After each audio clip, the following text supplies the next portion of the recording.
What's up, everybody? This is Dan Tortora on site, on location. It is live from iDrive, and we are here with Nate Trout, Syracuse Orange, all-time leading scorer, kicker for the team, and played for the Orlando Predators as well. And I'm ecstatic to kick off our live from iDrive week here at Hooters in Orlando, 8801 International Drive. So make sure you come out and see us if you're here in the community, and anywhere else in the world you are watching and listening on Facebook.com/LiveNowDT, as well as on YouTube.com/WakeUpCallDT, and of course you're listening on MixLR.com/WakeUpCallDT. Nate, welcome. Well, I appreciate it, man. It's always, we've had a chance to talk on the phone a few times, but it's the first time in person, so I appreciate you having me, that you were in the area. So easy drive for me to come over and have a couple hours with you. Yeah, absolutely. So we're here with Nate Trout, and we'll be hanging out here, Hooters, on iDrive, live from iDrive. This is the Florida in Focus football kickoff week. We'll be kicking off the college football and NFL seasons as they are right around the corner. Hard to believe that here in 2021, college football is about to happen in just a few days, and the NFL shortly after that. So your fantasy football teams are getting ready. A lot of great stuff that's going on. You're obviously a football fan. You're a football alum, so this time of year, when we're about to get into it a couple weeks out, what kind of goes through your body? Do you still get excited? Well, I think just with any fan and an ex-player, it's always exciting to kind of get ready and gear up. You know, right now everyone's 0-0, so we're undefeated. Yeah. Syracuse is undefeated. I still have a lot of passion for the school and for the football program there. So I'm excited to see how they do this year, and along with all of college football. I mean, there's nothing better than sitting on a Saturday or Sunday, then NFL on Sunday, and then college on Saturday, and watching a bunch of football. Yeah, you know, it's an awesome thing to be able to have that. And like Saturday all day long, when the games start out at like noon, and you could just hang out with it and watch them all day, you know, and some awesome teams, obviously, that we have now, because Alabama's there, but the Florida Gators have gotten better. The shout out to Farron here that's here with us, and everything that he has as a Gator alum. We're going to have plenty of Gators here on the show. The Gators will be well taken care of. Jason, we're going to be joined by Jason's a UCF, and then we have Mike Sofka, who's a Gator. We will have Papa Joe, who's a Gator, and then Farron here at Hooters is also a Gator. So, you know, and then I got to shout out Evan for some FSU love. Yeah. Do you have, now that you're down here in Florida, do you have a team that you lean to in Florida between Miami, USF, UCF, Florida State, Florida? Do you have a team that you go to? Well, you know, it's ironic because growing up, I was a big Florida State fan. Okay. And I do still like them of all the Florida schools the best. Florida has obviously Dan Mullen there, who was at Syracuse when I was there, and then Coach Pasqualoni's at Florida as well. I actually had a chance to see them a couple weeks ago when I went up to Gainesville, so that was awesome to see. But you know, growing up, I was never a UCF fan, and you know, I always felt like Florida fans were very arrogant, to be honest with you. Okay. And UCF's kind of getting in that same mode, but I get it to some extent. But growing up, I was always, you know, the wide right Florida State fan, I guess. Okay. All right. You know, and Florida State, for everything that they've done positively, yeah, they've had some troubling times right now. You know, they're trying to kind of get it together, get focused, reevaluate kind of what they need to do. And what I'm excited to see with, you know, Florida State as they step forward is Mike Norvell is a friend. I mean, he's somebody that I've gotten to know over the years, knew him his 4 years at Memphis, and now stepping into his second season at Florida State. So I do believe in Mike Norvell. He sent guys to the NFL from Memphis every single year, and pretty much every year he sent a running back. Yeah. I mean, from the Antonio Gibsons and the Darrell Hendersons and so on and so forth, yeah, Anthony Miller, a wide receiver with the Chicago Bears. So they've found a lot of success in Memphis, which I think is huge. And so I think Florida State is going to be okay, is what I'm saying. Yeah, no, I think they're turning it around. They've been down the last few years, and obviously they just recently lost Bobby Bowden, which was a huge loss for the program. Yeah. Obviously the iconic coach there, but I think Coach Norvell will turn things around, and we'll see. I mean, you know, it's kind of bittersweet from my end because Syracuse is in the ACC now, and obviously I'd root for Syracuse over anyone. But if it's anybody else, I'd rather see Florida State have the success. Yeah, you know, and that's the thing. I mean, Florida State, the Seminoles, I got to say, like, going in, Syracuse does not have the tradition of like what you do before the game. You're right. There's not like the stuff that you're typically used to. Florida State has a system. Yep. Right, they go out, they go around the statue of this Seminole on top of the horse. Yep. You go into the stadium, and then you have the Seminole come out on the horse, rides back and forth, then takes the giant spear that's on fire and jams it into the 50-yard line. Yep. I said in that moment that you're a Florida State fan. If you're in the arena, if you're there at the stadium in Tallahassee at that time, you're a fan at least for like that moment because it's so iconic. It's something that you're used to seeing and you expect. Yeah, no, and it's not only Florida State. There's a lot of college campuses that have some great traditions, pregame traditions with the players. Walking down, the main area there with students filled around it and things like that. I think LSU does the walk, to the stadium. Clemson does the drive around the stadium. Yeah. So there's a lot of cool things that happen, but. Syracuse, we never really had that per se. We had our own little traditions within the team. But it would be great to actually see. Maybe we walk down campus, to get through the stadium, come through the bus, maybe the other side of the stadium or something like that. Yeah, to me, I mean, you got to do something. Yeah. Maybe roll Otto down the hill. But have something actually happen where you want to have that tradition. Yeah. You know what I mean? And I feel like the tailgate for Syracuse could get better. Yeah, no, I agree. But a lot of that comes with winning. You win, that's true. And more people tailgate, more people fill the stands. And we just need that one season to where maybe we can turn it around and get 8-9 wins and kind of see what we can build on from there. But winning cures a lot. I mean, I know when I was in school, we sold out almost every game, but we had Don McNabb and Don Darius's of the world and Marvin Harrison's, which was a very exciting group of players to come watch every single weekend. And you playing with the people that you played with as we are here live from iDrive. This is Wake Up Call with Dan Tortora's Florida in Focus Week here at Hooters on 8801 International Drive in Orlando, Florida. And some of the Hooters girls will be joining us during the show. We're here with Nate Trout, Syracuse Orange, and Orlando Predators kicker alum. Bring me back to those Syracuse days, because to the fans out there that are watching and a part of this, you got to play with some of the all-time favorites, you know what I mean? You're the all-time leading scorer. I told you growing up you're my favorite kicker to watch, and I wanted to see you succeed. I love Donovan McNabb, love Kevin Johnson. There were so many guys on those teams, and you mentioned Marvin Harrison, who is one of the biggest names in Syracuse football history. So just go into who some of your teammates were, because you were spoiled, so to speak. Yeah, I really was. And, this is before the internet. When I went up there in 95, it was just getting going. So I didn't know much about the program or the players there. And I show up and I have this little wide receiver who happens to be one of the best in the country, who's now a Hall of Famer, Marvin Harrison. And he was just unreal. And that kind of grew from there. Don McNabb was just coming in as a freshman and starting his first year, and obviously he has a chance to be in the Hall of Fame as well in the future. Had a great pro career. Kevin Johnson had a great career. Donovan Darius was a huge staple in the community and for the Jacksonville Jaguars. To Bucky Jones, I think he won a couple Super Bowls with the Pats and the Saints. The list can go on and on. Dwight Freeney is going to be in the Hall of Fame.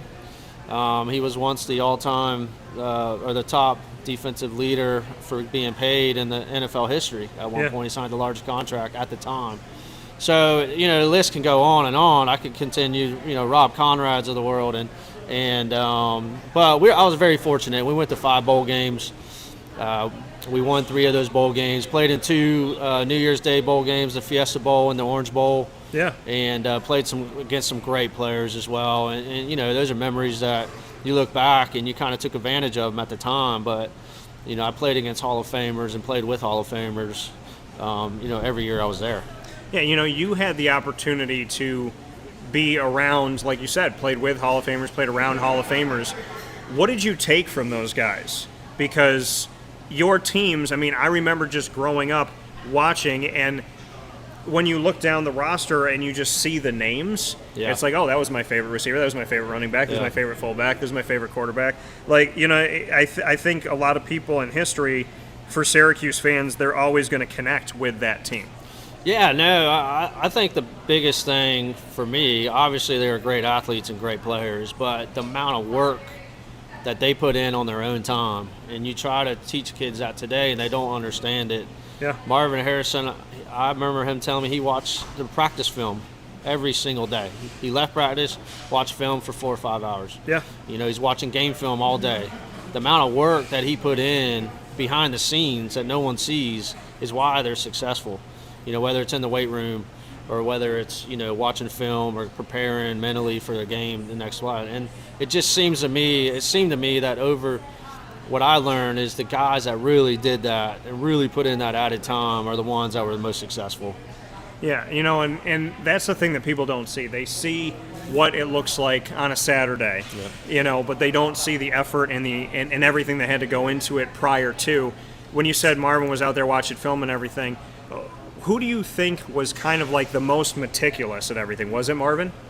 Marvin was very meticulous. So I actually bonded with him a little bit when I was a freshman because I used to play scout team. I was redshirting that year, and I always would have to cover him. So it would be kind of a joke that I would go watch film with him, and you can watch me kind of chase him around about 10 yards behind him everywhere. Yeah. He was obviously a little faster than I was and quicker, but he would always ask what I'm doing. I'm like, well, I'm chasing you, obviously. So I used to go in there every now and again when he was up there late at night and just stop by, and he would just tell me the little things he's looking for. And this is in practice. We're not talking about game film. We're talking about literally we just left practice and he goes in there and watch film for hours.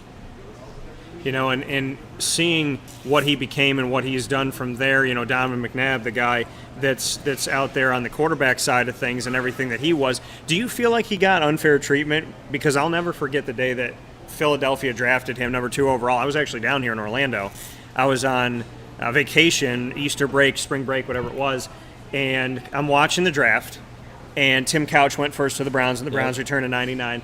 And second pick overall to Philadelphia, Donovan McNabb. There was a bunch of fans that had made Eagle Ricky Williams jerseys, and they booed.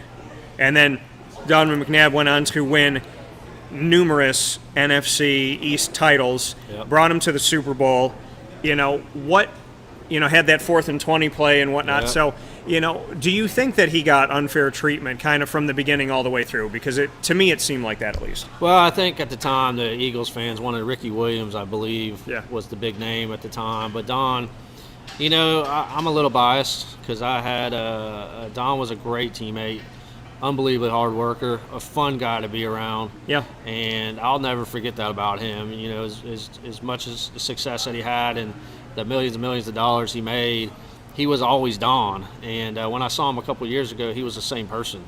And I have nothing but respect for him, just for the teammate that he was. And, he would never get on anybody or put anyone down. And he came from a good family. So, but with that said, he did get, I'm an Eagles fan. I've been born and raised an Eagles fan. I get it honestly.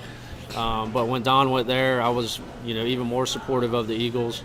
And he did a lot of great things there. He did get a raw deal at times, but at the same time, he was Don. He was always smiling, doing his thing, and winning games. I think we went 5 straight NFC championships. Had the Super Bowl where we didn't get it through, but I really think that he's going to eventually get in the Hall of Fame, and he deserves it. At the time, he really broke through. Yeah.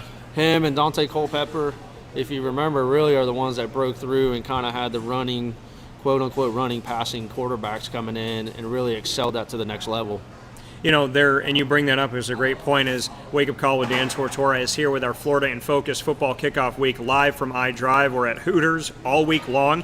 And those of you that know the show, that a Wake Up Call typically is 9 a.m. to 11 a.m. Eastern Time. But because Hooters opens at 11 o'clock, we are here from the moment they open the door, from 11 a.m. to 1 p.m. for this week only, doing our Florida in Focus Football Kickoff Week. We've switched the time from 11 a.m. to 1 p.m., so we appreciate you for switching your dial to this time on Facebook.com/WakeUpCallDT, as well as Facebook.com/LiveNowDT, YouTube.com/WakeUpCallDT, and of course for those of you listening on MixLR.com/WakeUpCallDT. So as we're here from Hooters, we'll have the opportunity to jump into a lot of different topics today with Nate Trout, who's our special guest. We have guests all week long.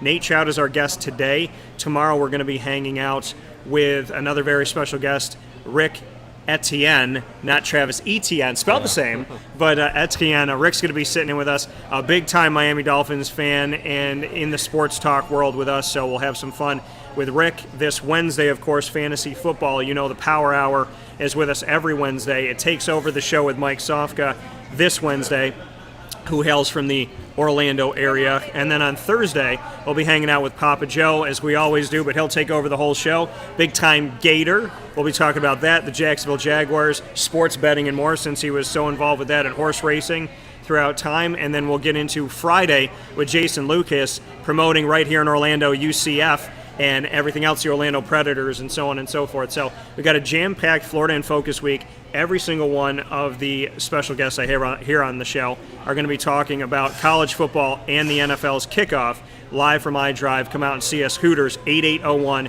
International Drive. And here's something you may not know. They have the best Arnold Palmer I've ever had in my life.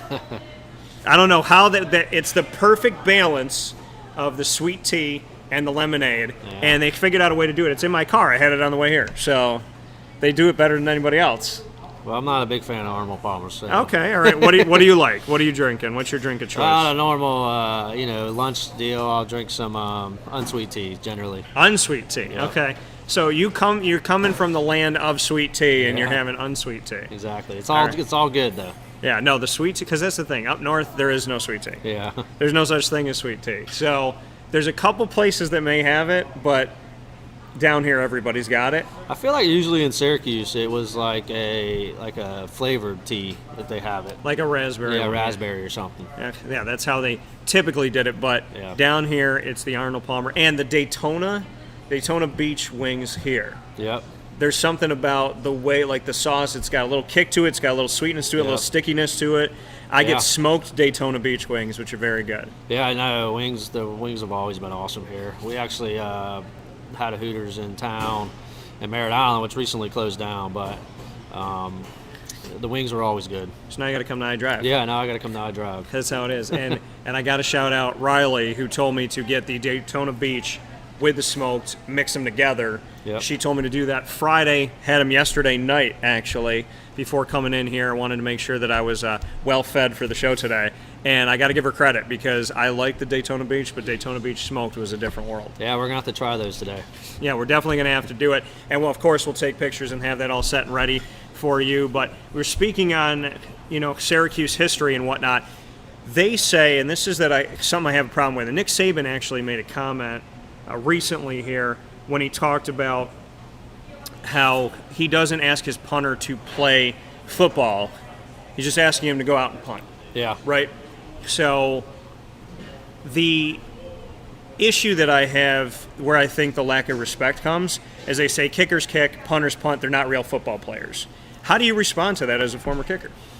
Well, I think when I was in college, we were a little bit different breed from the standpoint of Coach Rippon really wanted us to be a major part of the team. So we had to do the same conditioning, same weightlifting, and same everything else when it came to that part. So it was very important to him that we were as athletic as anyone else on the team and did the same strength and conditioning test. So I think that went a long way. But I think it's unfair to say that punters and kickers are not athletes, and they can't be. Yeah. I'm working with a kicker right now from Merritt Island who's a starting quarterback. Was all conference last year, and it just happens to be a heck of a kicker. So, he's definitely going to go to Power 5 somewhere. We're just trying to find a good fit for him. Absolutely. And we have a guest here. Tell everybody your name. Hi, I'm Alex. Okay. So, Alex, you're here with us today, obviously one of the Hooters girls here at iDrive. What made you want to come out to Hooters? To work here? Yeah, to work here. The opportunities that you don't usually get to have with other serving jobs. Like last weekend, I got flown out to Atlanta to do a football commercial for this upcoming NFL season or college season. I don't know which one. Yeah. But they had me shoot with the pageant winners. It was mainly about them, but it was just fun getting to experience that. We also did a few photo shoots behind the scenes where I was throwing some footballs. It did not go great. Okay. Did you do that before? Had you ever thrown one before? No. Okay, so that was your jump off. Uh-huh. Okay, all right. With the basketball as well too. Yeah. So and the basketball was the first time? No. Okay, all right. So basketball wasn't. All right. So do you have a favorite football team? Yes. Okay, who was it? FSU. FSU, okay. Uh-huh. All right. So I'm happy that we can do this. Shout out to my best friend Evan here in the community. So I have a lot of Gators that are going to be on the show this week. Nate's not a Gator, don't worry. No. But Mike Sofka's a Gator. Obviously, Farron here is a Gator. Yeah. And I have another Gator in Papa Joe. So I'm happy that we got some FSU here. Holly's a Gator too. She went to UF. Okay. Oh, Holly's a Gator as well. Yeah. So did you go to FSU? No, I tried to for the musical theater program. Okay. It's just very hard to get into. So you didn't get into FSU, but what made you an FSU fan?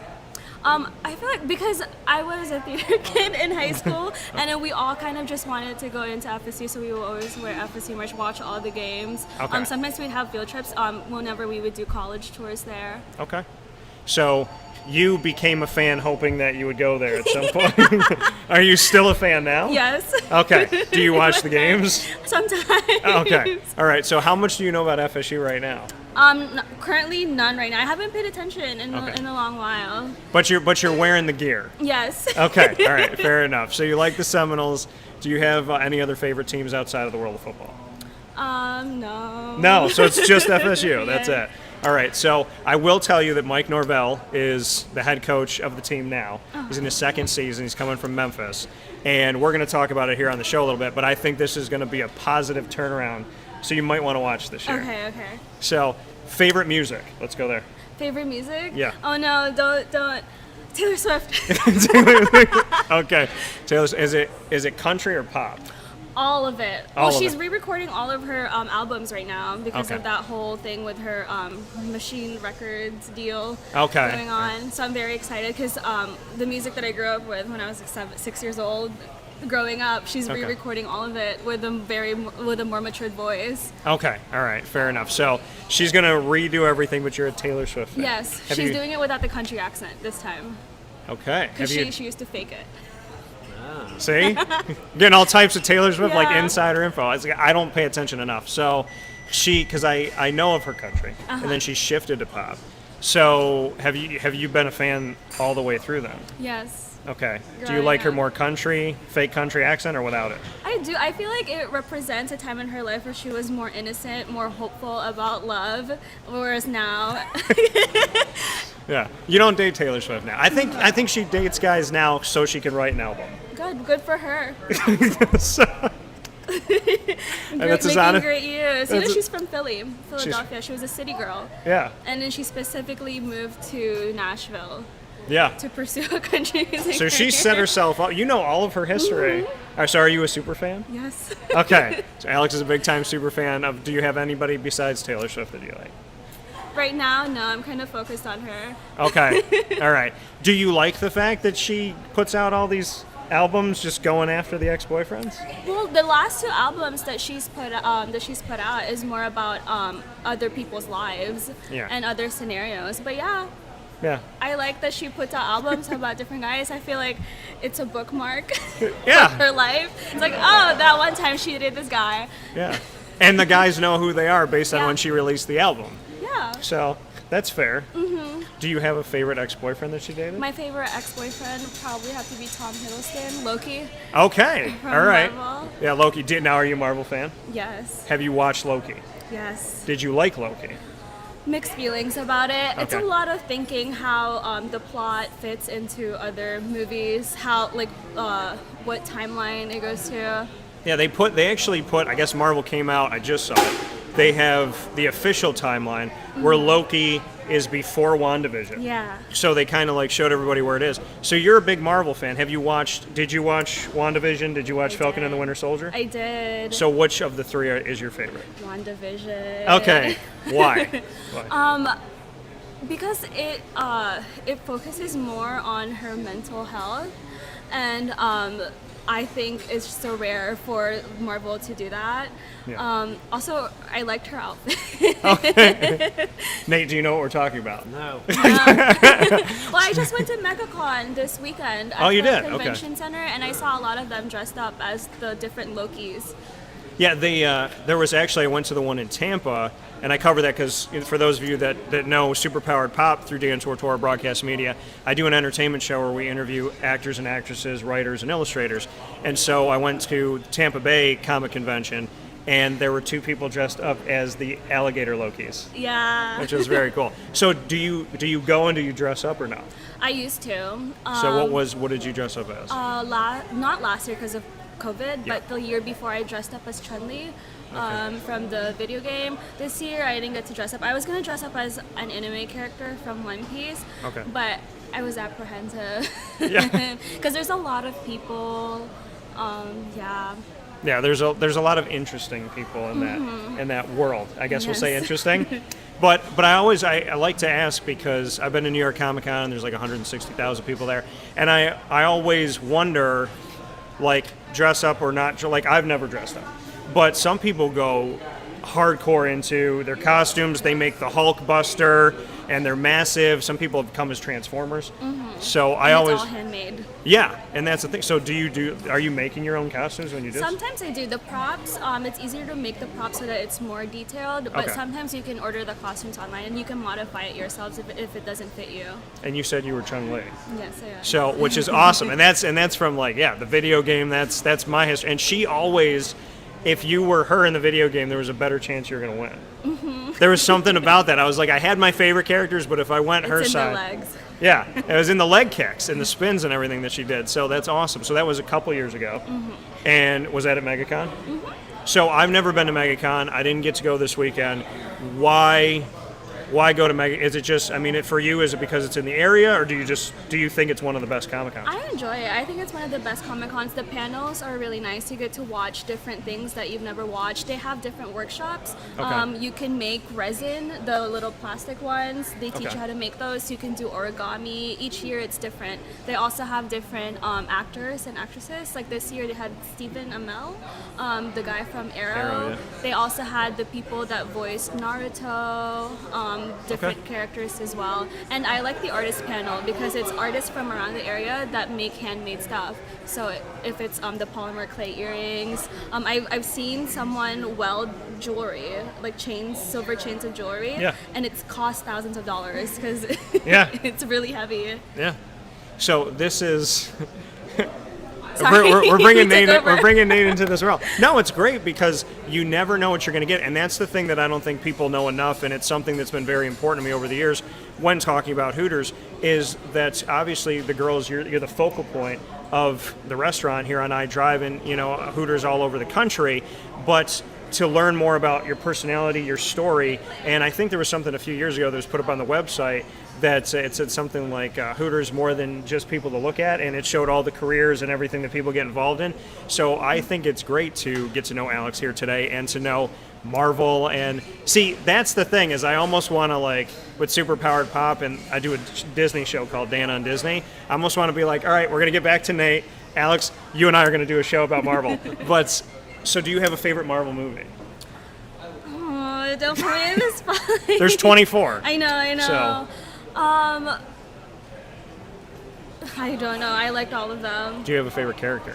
My favorite character, yes. Okay, who is it? Loki. Okay, all right. So Tom Hiddleston. All right. So the multiverse is coming out here. What are you most excited about? The Spider-Verse, X-Men. What are you most looking forward to? The Spider-Verse. Okay. Mostly because when I watched the animated version, Yeah. and Into then the Spider-Verse. all the different Spider-Mans came out. There was like the pig Spider-Man. I thought it was hilarious. Yeah, I am anti the Spider-Pig. I don't like the Spider-Pig. I think it's a horrible idea. I mean, the thing is, you kill him. This is the thing. If you kill him and you make bacon, if you eat the bacon, do you get the powers of Spider-Man? True.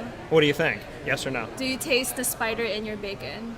Yeah, I guess that's the question we need to ask here. So now when you eat breakfast, you think about, am I eating a spider? Yeah, Spider-Pig is, it's a different universe, but Spider-Gwen is great.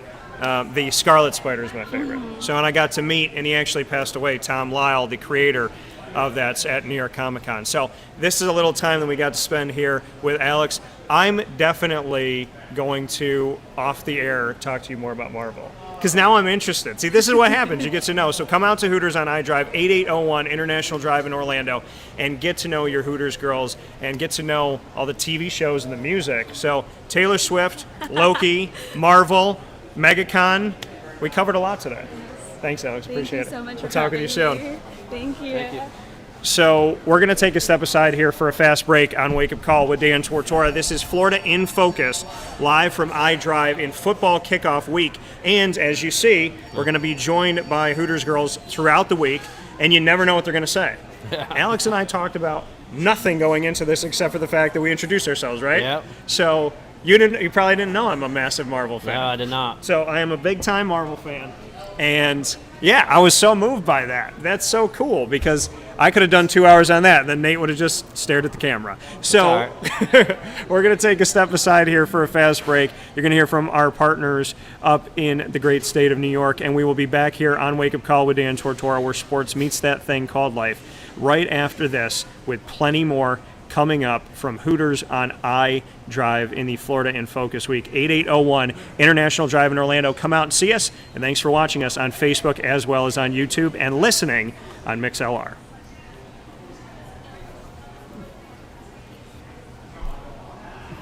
Carvel DeWitt, it's what happy tastes like. Do you know why? Because we make ice cream. Creamy, rich, flavorful ice cream. Not yogurt or iced milk like some of our competitors. Ice cream. Fresh, by hand, daily. For the calorie conscious, we have something new for you. Our new Carvelite. Same great flavor, creaminess, and texture of our regular ice cream with only 35 calories an ounce. So whether you want an ice cream cake, flying saucer, dasher, carvalanche, hard or soft ice cream, we will satisfy your craving with our fresh, handmade regular or new Carvelite ice cream. Carvel DeWitt. It's what happy tastes like.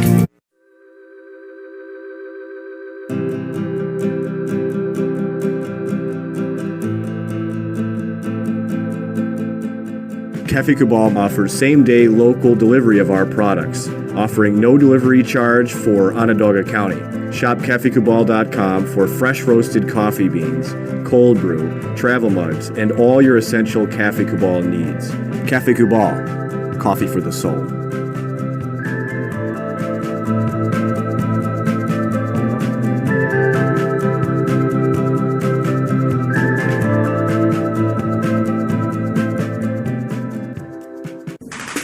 The Wildcat Sports Pub in Camillus, New York is located on 3680 Milton Avenue in the Home Depot Plaza. It is your family-friendly sports bar and restaurant. Folks, some sports bars aren't family-friendly. Some family-friendly restaurants are not sports bars. The Wildcat Sports Pub in Camillus, New York is proud to be both. It is that marriage that you've been looking for years. The Wildcat Sports Pub is your home base for your sports bar and restaurant needs, games for the kids, indoor and outdoor activities, and enough things on the menu to come back every single week and get to try something new. They're open Sundays from noon to 8 p.m., Monday through Wednesday, 11 a.m. to 11 p.m., and Thursday through Saturday from 11 a.m. to midnight. For reservations and party information, call 315-487-2222 for the Wildcat family-friendly sports pub and restaurant.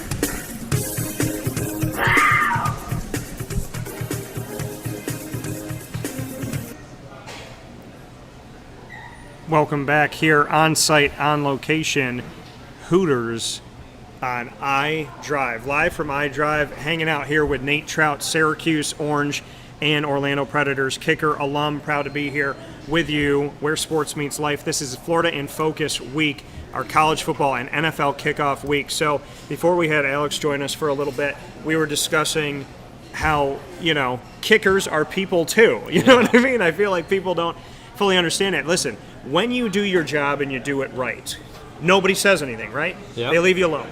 And if you miss a field goal, everybody knows your name. If you go 37 for 37, nobody knows your name. And I think that that's kind of a frustrating thing is when a kicker does their job right, they're not spoken about. But if they do their job wrong, that's when people start to discuss it. What can you say about that very weird world of when you're a kicker, people are usually talking about you more if you miss a kick? Yeah, so I mean, I don't know. I guess it comes with the territory when you get into it, but it's not built. It's not for everybody. Yeah. There's a couple things that I feel made me a good kicker. My ability to come back after a miss, be mentally strong from that aspect, and being able to focus myself to the point where I was able to block out everything else going on around me, because there is a lot of focus on a kicker when they are in the game. But yeah, you're right. It's kind of like the position. If you do your job, nobody wants to talk about it. If you don't do your job, everybody wants to talk about it. And again, that's what I signed up for when I was younger. And, fortunately, I had a little bit of success with it. Yeah, and that's the thing is, for you to be the all-time leading scorer in Syracuse football history means what? Looking back, it's still a big accomplishment for myself. It proves a couple things. One, you got to be a 4-year starter. Yeah. 2, you got to be on some decent teams, good teams. And 3, you got to be consistent. If you're not those things, you're not going to break the all-time leading scorer record. So when I went into college, actually my dad and I, we kind of set some goals, and that was one of the goals, because I knew it was longevity. I knew I was going to come in and be a 4-year starter. If I did these things, and I worked hard to get there. So I guess the biggest accomplishment from it was just the longevity of going in and starting those 4 years. And then, of course, I was fortunate to be captain my senior year, which is probably my greatest accomplishment in anything I did in sports, being captain as a kicker. Yeah. Right? The position no one cares about. Which to me, man, I was a good teammate, and I worked hard, and other people realized that. And when you got voted as a captain, did it come from your peers? Did it come from the team? Yeah, so the peers vote on it, and I just happened to be one of the 5 that year, that the coach nominated. So, and for you to, like you said, be a starter for all 4 years, when you came in, who was the kicker? Lindo Mare. Okay. So he was pretty good. You're right. For those that don't know, and I wanted you, you shout out Lindo Mare. Obviously, longtime Miami Dolphins kicker, spent some time in New Orleans as well, but Miami fans know him down here. Oh, yeah. Lindo was a great mentor to me. I haven't seen him in years. I'd love to see him, but he went on and had a great career.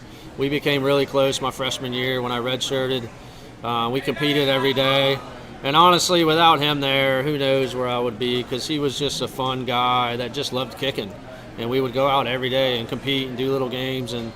But he was a heck of a kicker, man. I mean, I've never been around anyone else like him. His leg strength and his leg quickness was second to none. And one of the things I always appreciated about Lindo, he wasn't a very technical guy. He didn't grow up going to camps and all these things. So it was kind of self-taught how he learned how to kick. And but he was so freaking good. Yeah. Like, really. Self-taught. Yes. Lindo Mare. That's so nice. There's actually a great story about him if we have a second. Go ahead. He was born and raised in Miami. Yeah. And he came out of high school and he had no offers. He really only kicked a couple games in high school. He quit the team, and he was a soccer player. Well, he came in after he left, and he basically sent film out of him kicking on this field with no lines. Yeah.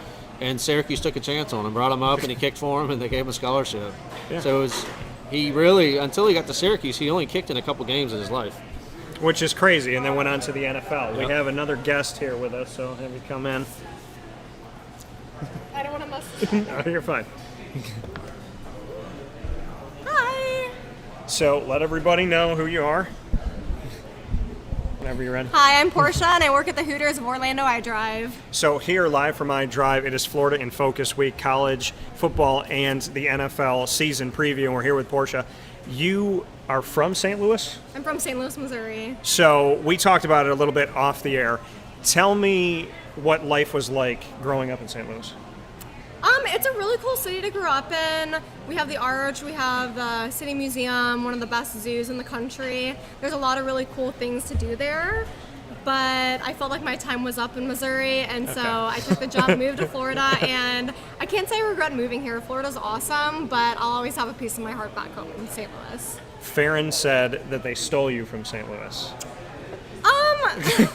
I was not kidnapped. I came voluntarily. Okay. I did work at the Hooters back in St. Louis for Okay. about 9 years before I moved here. Okay. And then I pretty much just called up Farron one day and I was like, hi, do you want me? And then he brought me on to iDrive. What made you want to make the move from St. Louis to Orlando? I feel like everyone at some point in their lives should take the jump and try something new, something out of their comfort zone. Yeah. And for me, I knew that I didn't want to live my whole life in Missouri. So I was like, what better time to make the jump than now? And honestly, with all this craziness going on the past couple of years, I'm really glad I did it before 2020. Yeah, So- so you came down when? When officially? I came in 2019, so 2019. it's been 2 years now. So you were able to get down here before. Basically, anybody who made a decision in 2019 ended up being a good decision if, you know, you kind of made that big jump or that big move, so to speak. So how's it been so far? Well, in Florida, you mean? Yeah. Or just at Hooters if I drive? Hooters iDrive and being in Florida.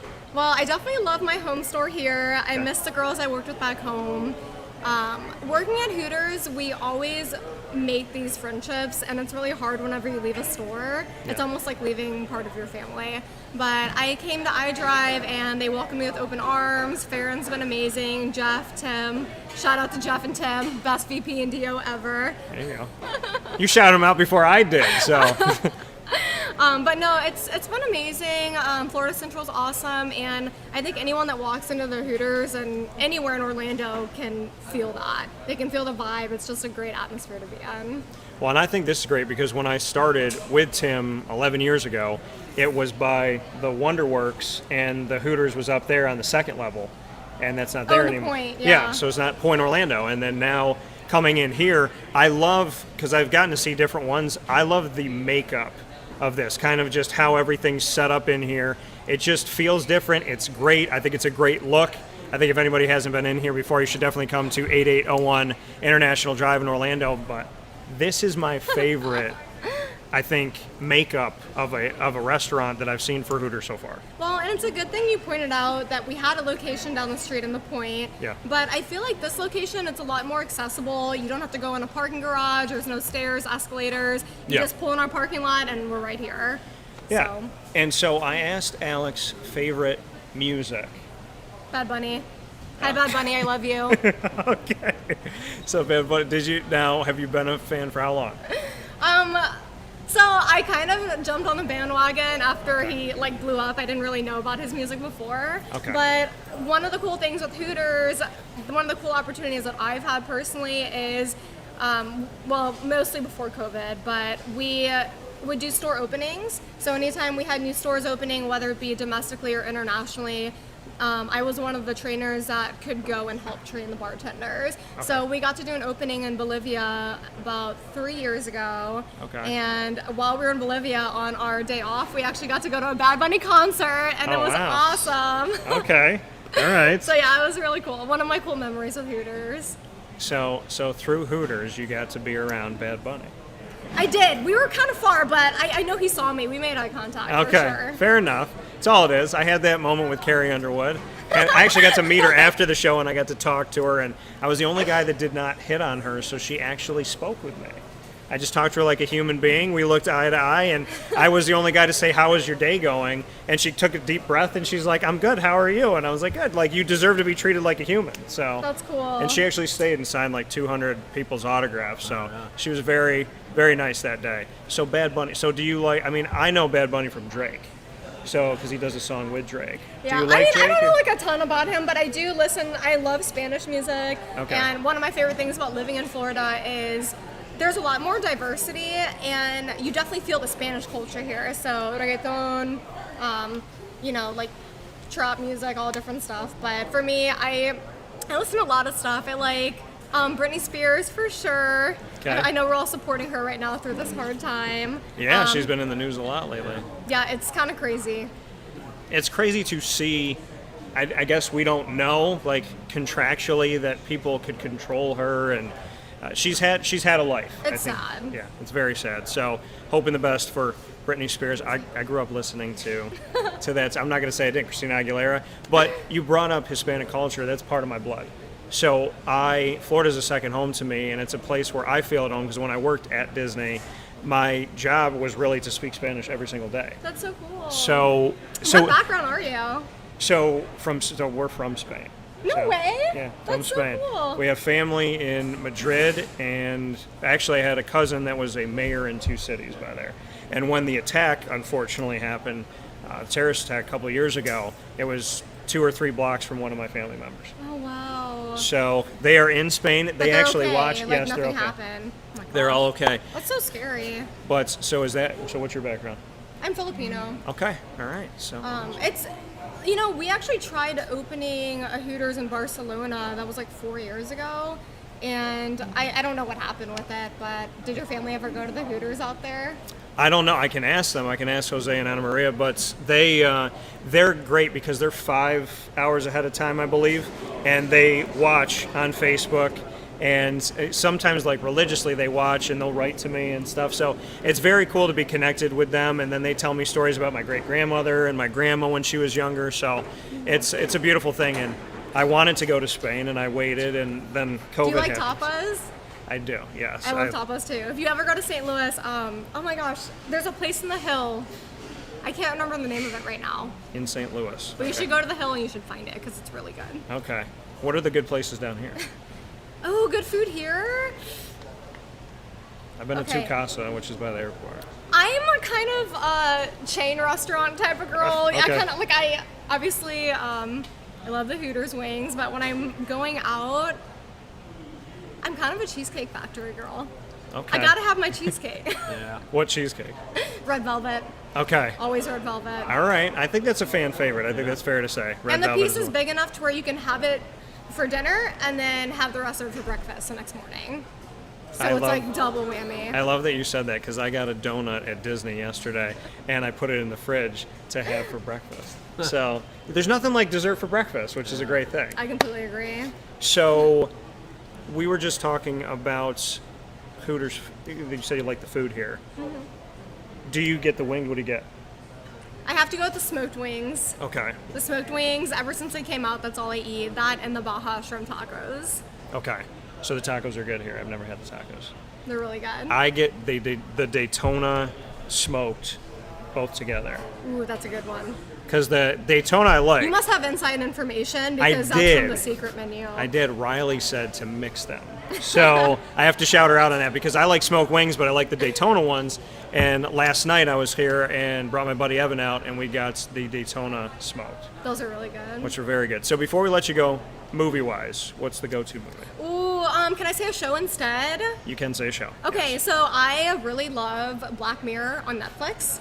Okay. I don't know if you guys have ever seen it, but I've heard about it. I'm really into sci-fi, and I love that it's a show that, yes, it's very futuristic, it's very sci-fi, but there's really good underlying messages about it. Okay. So you should go watch it. You'll see what I'm talking How about. many seasons is it? There's 5 seasons, Oh, wow. but Okay. every season it's only like 5 episodes.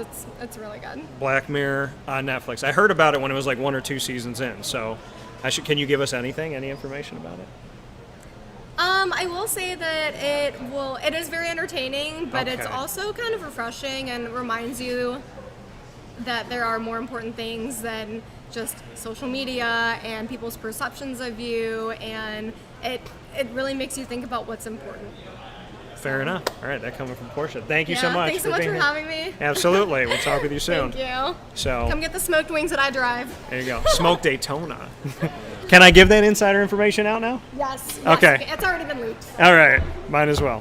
All right, so we are here, and obviously we'll be joined throughout the broadcast from the Hooters girls here, live from iDrive. They are here on site, on location with us, and of course here for you all throughout the week, 7 days a week, on 8801 International Drive in Orlando, Florida.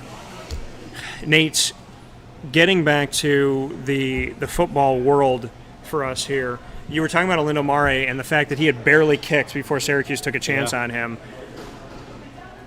What did he tell you of that story? I mean, like you said, there was no lines. He just took a video of himself kicking? Like, Pretty much, that's what Okay. his story was, and obviously he went on to be a great NFL kicker for 12, 15 years, I believe. yeah. But he had a heck of a leg, and that's what people underestimated. So that was one thing that stood out about him is is his ability to kick the ball off. It would go through the, in the stands a lot of times in the dome when I was there, and he could kick 70-yard field goals before they were cool, And his leg strength was just unreal. So I knew, all someone had to do was watch him. Yeah. But what I was going to say is, from his technical ability, he was not a great technical kicker, because he just kind of had the mindset, if it goes in, it's good. If it doesn't, it doesn't. Yeah. And he would just kick the ball as hard as – it didn't matter if it was an extra point or an 80-yard field goal. He would kick it as hard as he possibly could every single time, because that's all he knew. Yeah. But that's obviously, as he got, more mature kicking, obviously he ended up being a pretty – I'd like to say I had a little influence on him, but I doubt it. But, that 1 year that I got to spend with him.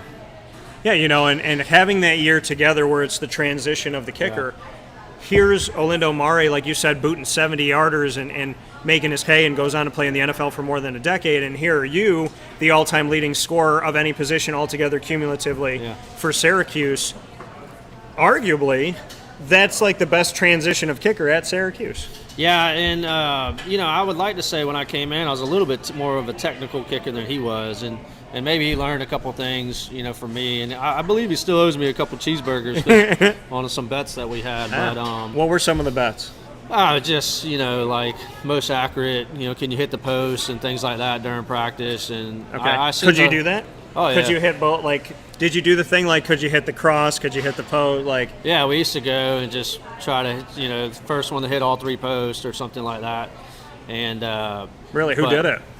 Oh, I usually beat him, to be honest with you. Okay. But because he didn't know how to tame his leg. Yeah. He just kicked it as hard as he, Yeah. So most of the time it just went over the uprights, and we were trying to hit it. Did you ever kick? So we see, quarterbacks, we see them throw into a garbage can yards and yards away. Yeah. Have you ever, kicked into a garbage can or anything like that? Have you ever tried to do something of that sort? Maybe not that. I'm sure we goofed around and did that, but a lot of it was just trying to hit the post from the sideline and just trying to pinpoint your accuracy as much as you possibly could. So you're always aiming at a specific point, and I was big on trying to just kind of pinpoint where you want to kick the ball and try to get more consistent kicking it there. You had an incredible – when you were up to kick a field goal, I never really had to think about it. I still remember being in the dome with my dad, and I was sitting – kind of diagonal corner, and you were going to kick at one point, and it was dead silent. And this was a long time ago, but it was perfect timing that it was silent, and I got up and I went, "Yeah, Nate!" So but I loved watching you kick. And I told you this off the air. I was one of the big fans of Nate Trout. So you were just electric. I could almost, when you came up, I was I don't know, it was 37, 46, 52, 20, whatever. I never thought you were going to miss. Did you ever, did you have that kind of confidence always in the game? You looked like it was effortless. Was it effortless, I guess is what I'm saying? No, I don't want to say it was effortless, but I always honed in on just doing everything as consistent as I possibly could. And that's every single time you're practicing, the way that you stretch, the way that you take your steps back, the way that you do, that's what I think people underutilize today, is just that mindset of consistency over and over and over and over again, and just continue to put that effort in. But, I was really good in the dome when I was there. I think I had, between my sophomore and senior year, I kicked maybe 25 straight field goals in the dome, and I had a lot of success there. But obviously it's a great place to kick. But what's ironic is, if you look at the opponents coming in, they did not have a great percentage kicking in the dome, most of our components, which was pretty ironic because we had some great kickers come in there. Who were some of the best you went up against, do you remember? Well, I think it starts with the Big East guys, right? We had Shane Graham, who's actually a coach with Florida now. I've actually recently talked to him quite a bit. And, he played for the Bengals all those years. Jay Taylor was a heck of a kicker. Yeah. For West Virginia. Andy Crossland was with Miami. Myself. It's funny because we had us four that were 4-year starters. So every year we would talk to each other after games, and we really gained a lot of respect for each other, all four of us, which I think was pretty cool. It's just now I haven't talked to Shane in 20 years, and we're talking like we saw each other yesterday. Well, and that's when you have a true bond with somebody and a true friendship, is when you can pick up. And my buddy Mark Walzek, I want to shout him out, up in Watertown, New York, him and I became friends when we were like 7 or 8, and we used to go to camp together every summer. And shout out to Natty Bumpo. It was really cool. Like, we climbed this hill and everything. It was named after one of the Native Americans there, and the camp is Pathfinder. But Mark and I could do that. We could not talk for like 8 years and pick up like we talk every day. So when you picked up and hadn't talked to Shane in so long, what did you talk about? We really just talked about the old days and who was good and who wasn't good, and what he thought of them, which Shane obviously played in the NFL many years, and I haven't been in the game that in a long time from a kicking aspect. Yeah. And it's great to kind of get back in that mindset of hearing people talk the technical side of the kicking and the mental side of it, and trying to understand, and him talking just so fluent on what he really liked about what I was doing, or my style of kicking, and what he really liked about certain styles. And there's other ones that I thought were great kickers. He's like, I was never really impressed with them because of this, and this. And it made sense. So it was kind of good just to kind of get back in that mindset of understanding. 'Cause, I haven't kicked in 20 years really, just here and there. Yeah. I'd probably break my leg if I did it, but it was good to kind of get back and talk to someone about it, because you don't have that chance all the time. No, and I mean, I think for me, what I never understood, and as a fan of you growing up, was why did you not get 15 years in the NFL? What do you think it was? Because to me, you deserved the shot, and to me, I think you would have made any team proud. So I don't, bring it up to like give you PTSD or anything. I bring it up because I honestly think you should have had it. Well, I appreciate that, but people underestimate God, it's so freaking hard. Yeah. And there's a lot of luck to it, honestly, and getting that chance. And I did have some tryouts. I tried out with the Bills. The Giants flew me up there, and the Saints, and I did really well at all of them. But it just seems they always went another direction. And then I had a chance to play for the Swamp Fox out of in the Arena League out of Charleston, which was awesome, great area. Yeah. And then, of course, the Predators when I had my last game there. But all in all, it's just so hard. And with the kicking position, there's only 32 to 34, and those guys stay a long time. So you're really competing with hundreds and hundreds of guys for one spot every single year. Yeah. Because not a lot of teams rotate kickers every single year. No, and I think the thing is here with Nate Trout, Syracuse, and arena football alum, including with the Orlando Predators at the kicking position, myself, Dan Tortora, we are on site, on location with Wake Up Call, and a big shout out to Mark Products, who helped to put this beautiful new logo on all of our apparel that you're going to be able to order soon from wakeupcalldt.com. We are on site, on location, live from iDrive here at Hooters iDrive, 8801 International Drive in Orlando. If you're out here in the area, come out and see us, and we thank you for watching on Facebook as well as watching on YouTube, youtube.com/wakeupcalldt, facebook.com/wakeupcalldt, and facebook.com/livenowdt. You're also hanging out with us listening on mixlr.com/wakeupcalldt. Our typical time for the show is Monday through Friday from 9 a.m. to 11 a.m. Eastern Time. But of course, being here at Hooters, it opens at 11 o'clock on iDrive. This entire week for Florida in Focus Week in your football kickoff, we are here from 11 a.m. to 1 p.m. So make sure that you set that on your phone, and don't forget it, Monday, August 16th through Friday, August 20th, 11 a.m. to 1 p.m. Eastern Time. Like you said, it's so difficult as a kicker or a punter or a long snapper. It's funny, the jobs that we don't talk about enough, the jobs that people don't respect enough, that don't call, a true football position, which is ridiculous, because game winners come off of your foot the majority of the time, or game losers come off, of that, because it's such a crucial thing, and pinpointing the accuracy and everything you have to do in the wind and the distance and the power and everything. So looking at that, knowing that there's 32 NFL teams, there's 32 jobs, everybody's fighting for it, and I know plenty of kickers. My guy John Strajewski, who was in the Arena Football League for the Philadelphia Soul as well, who is actually the kicker in Delaware for Joe Flacco. Yeah. When, I know him trying to get in.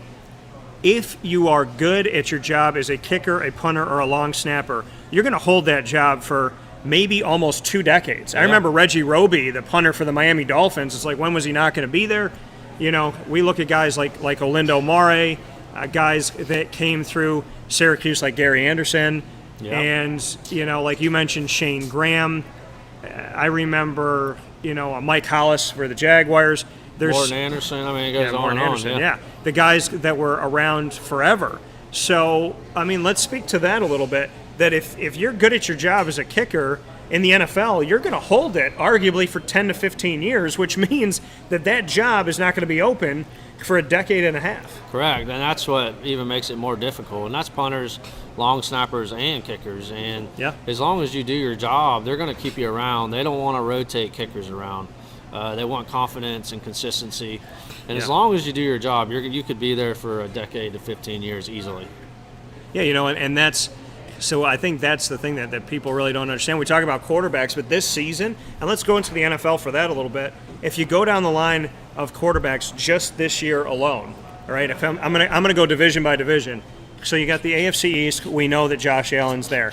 But in New England, Cam Newton and Mac Jones, it's up in the air. Yep. Miami, is Tua going to – I mean, we expect Tua to keep it, but is Tua going to be consistent, and is he going to stay healthy? So that's a Miami conversation. The Jets got a new quarterback and second overall pick out of BYU, Zach Wilson. Yep. You go to the AFC West, Denver doesn't know if it's going to be Drew Lock or Teddy Bridgewater. We have in Vegas, we have Derek Carr, but for how long? You have the Chargers in their second season with Justin Herbert, so he's locked in. And then the Chiefs have Pat Mahomes. You go off to the AFC South, you got rookie Trevor Lawrence, who's with my Jacksonville Jaguars. You have Houston up in the air with Deshaun Watson. What's it going to be on the field, off the field? And then Carson Wentz is supposed to be the new guy in Indy, but it could be Phillip Rivers again. Could be somebody else because we don't know, because Carson unfortunately gets injured, and God willing that'll stop and he'll be healthy. Yeah. And outside of that, in Tennessee, Ryan Tannehill's coming back. And then in the AFC North, you have Big Ben, but he hasn't been able to stay healthy. So is it Mason Rudolph? Is it Josh Dobbs? Who are they going to look to now? Is it Dwayne Haskins? If he goes down again, because I don't know if he can last 17 regular season games. Then we look at Baltimore, we know is Lamar Jackson, but the Cleveland Browns, Baker Mayfield, and then Cincinnati will go back to Joe Burrow, who got injured in his rookie year. But here I am just doing the 16 AFC teams. There's not a division in the AFC that doesn't have a quarterback potential concern, and some of them, multiple teams in the division, are starting a new guy, or they have somebody that's injured already. Yeah, and I mean, that's kind of the rotating door at the NFL, right? So if you're not going to be a great quarterback, they kind of move on pretty quick. Yeah. You definitely have a short window. I mean, if you're a first-round pick like Lawrence, you're going to get a couple years, but you've seen teams move on, like Haskins, he didn't make it 2 years, if I remember correct. And some of those guys, and Tua, had one inconsistent year as a rookie, and they're already questioning if they're going to bring him back. Yeah. And you got Jalen Hurts, who started a couple games and did okay, and they're questioning if they want to keep him another year. So you got a lot of young quarterbacks, and it's hard. It kind of goes back to what I was saying earlier. It's so difficult to be great in the NFL, and as much as many people that get an opportunity, there's only a few people in the NFL that really kind of have long careers, like quarterbacks like Tom Brady's and things of that have the chance to make a lot of money for their family. But it's not as easy as it seems. I think a lot of the people in the media and fans think it's easy. It's not. No. And if we go to the NFC and we start in the NFC East, you got Dak Prescott coming back from an injury. You have Daniel Jones trying to find his footing as the fourth overall pick out of Duke, where I covered him for years with David Cutcliffe, who's a quarterback guru. With the Giants, you got Jalen Hurts, who you mentioned with Philadelphia. Washington brought in the ever-ready Energizer Bunny of Ryan Fitzpatrick, who's 115 years old, and I call him Paul Bunyan, but because of the beard and everything. But this man, who I believe is a Harvard grad, I think he's Harvard or Yale. So, his intelligence and what he's able to do with the game. You go to the NFC West, and they have already pretty much given up on Jimmy Garoppolo in San Fran after he brought him to a Super Bowl a couple of years ago, and now we're looking to Trey Lance, who they went from 12th to 3rd to go up and get in the draft. They traded up 9 picks to get Trey Lance, who played one full season as a starter at North Dakota State, which is where Carson Wentz came from. So you have that in San Fran. Seattle's got Russell Wilson, so no change there. The LA Rams are bringing in Matt Stafford, and and the Arizona Cardinals are Kyler Murray again. Then we go to the NFC South, and you have the return of Tom Brady at 82 years old. We have in Tampa, You have in Carolina already a switch. They gave Teddy Bridgewater a 3-year contract, and then they shifted off of him. They didn't even give him 365 days. And now here they are with Sam Darnold from the Jets, who got traded still in his rookie contract, mind you. So you have that. Atlanta, Matt Ryan for now. And the New Orleans Saints are going to be a two-headed monster, I think, of Jameis Winston and Taysom Hill. But remember, they drafted Ian Book out of Notre Dame. Yeah. So you have that, and then you go to the NFC North, and Green Bay's got Aaron Rodgers coming back. The Minnesota Vikings, they're dealing with COVID issues, so they almost had no quarterbacks. But they're going to try to stick with Kirk Cousins. And then you have Chicago, who still doesn't know, who have Nick Foles, who have Andy Dalton, and who drafted Justin Fields. And then, from there you have Detroit, who brought in Jared Goff. So the NFC side, with their 16 teams, is even more convoluted of who it's going to be. Yeah. So it's going to be an interesting year this year, and I'm excited to get it going. I think they start the weekend of the 11th of September. So it's definitely, and as well as I do, the same starters on game 1 is not going to be the same starters going into game 5. It's going to be, a lot of these are going to have short leashes. Mac Jones, week 7. Been telling y'all, you heard it here first. So with that being said, we're going to take a step aside here live from iDrive. This is Florida in Focus Week for Wake Up Call with Dan Tortora, on site, on location at Hooters on 8801 International Drive in Orlando, Florida. Special guests all week long. And literally kicking off our football kickoff is kicker Nate Trout of Syracuse and Orlando Predators history. We will be back with plenty more in hour number 2 right after this fast break where sports meets life. You're hanging out with Wake Up Call with Dan Tortora, and we're so happy to be here from Hooters. Come out and see us.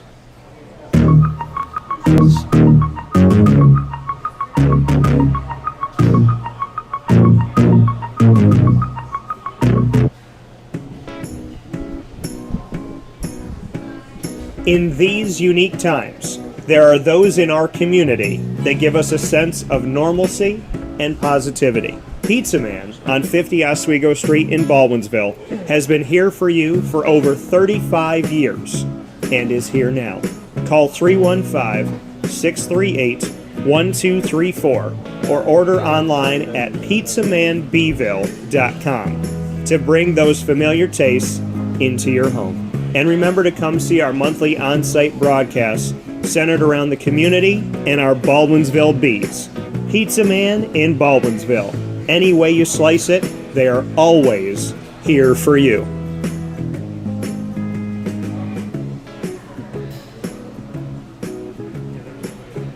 This is Jimmer Sikowski, owner-operator of Chick-fil-A Cicero, 7916 Brewerton Road in Cicero, right in front of the Home Depot.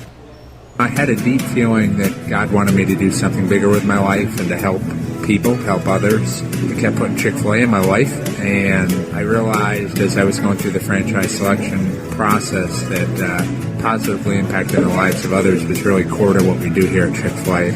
First of all, it starts with the food. The food is brought in fresh daily. We bring in local produce. We prepare to order in the kitchen. We hand bread our chicken. We hand spin our milkshakes. It's great food. It doesn't taste like fast food. I think the second thing is the way people feel when they come in a Chick-fil-A restaurant. It's different. We try to treat people with intentional kindness here, which is very different and deeper than good customer service. And so I think it feels remarkable for most people to come in a Chick-fil-A restaurant. And then lastly, the impact that we try to have in the community is very different. It's a big part of the expectation of every operator of a Chick-fil-A restaurant is that they're actively engaged in their community, they're a leader in the community, and they're making a difference. When they realize that what we're striving to do is to shine a little light in their life, that's a very, very different experience than you will have in any other quick service restaurant. And it's that remarkable experience that I think people will emotionally connect with. I'm George Townsend of Honda City with some good advice when buying a new car. The true cost of owning a new car is determined by the appraised value when you trade it. No vehicle appraises higher than a Honda. Next, look for low APRs and deep discounts. You also want low maintenance costs and great fuel economy. That's why my advice to you is to buy a new Honda. Looking pre-owned, visit our Honda Certified Used Car Center. Honda City, 7140 Henry Clay Boulevard, Liverpool, or HondaCity-CNY.com. It would be a pity if you don't shop at Honda City.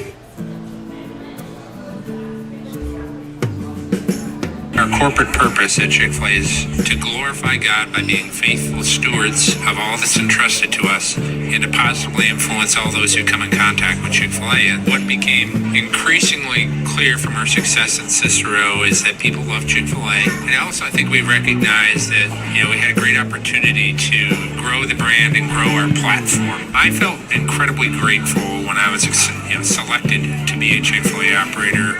I think what it's meant for me, what I've come to realize on a very deep level is that this is a calling for me. It's not a career, it's not a job. The Lord called me to be a Chick-fil-A operator and to use these restaurants to glorify Him and to positively influence other people. I'm blessed. I'm very blessed. Head to Chick-fil-A Clay on 3974 State Route 31 in Liverpool, New York.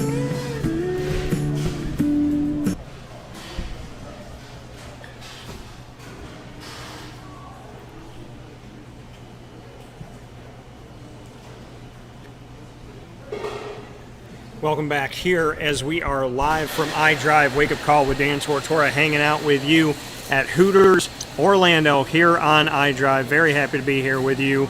And we are here all week long, of course. Today, Monday, August 16th, truly kicking off the football kickoff week with kicker Nate Trout from Syracuse and Orlando Predators history. And like I said, we're here live from iDrive. Come out and see us, 8801 International Drive, Hooters Orlando. Very happy. We had Portia on the show just a little bit ago. We had Alex. And so some interesting stuff that we've gotten to learn. What was the most interesting thing you took away from those two conversations? Wow, you're putting me on the spot. But I did listen to you guys' conversation about the Marvel stuff, which I think is pretty cool. But I'm not a big fan. But I have seen them in the past. Yeah, I thought it was funny where I was like, what do you think? Because I could feel the energy from you, and I was like, what do you think about Marvel? And he's like, nothing. So, I mean, it's funny because a lot of people have seen, these movies by the millions, right? So what is your go-to movie? What do you like to go see? I'm a comedy fan, so Okay. the old school things of Dumb and Dumber and Step Brothers and all those. Do you have a favorite movie?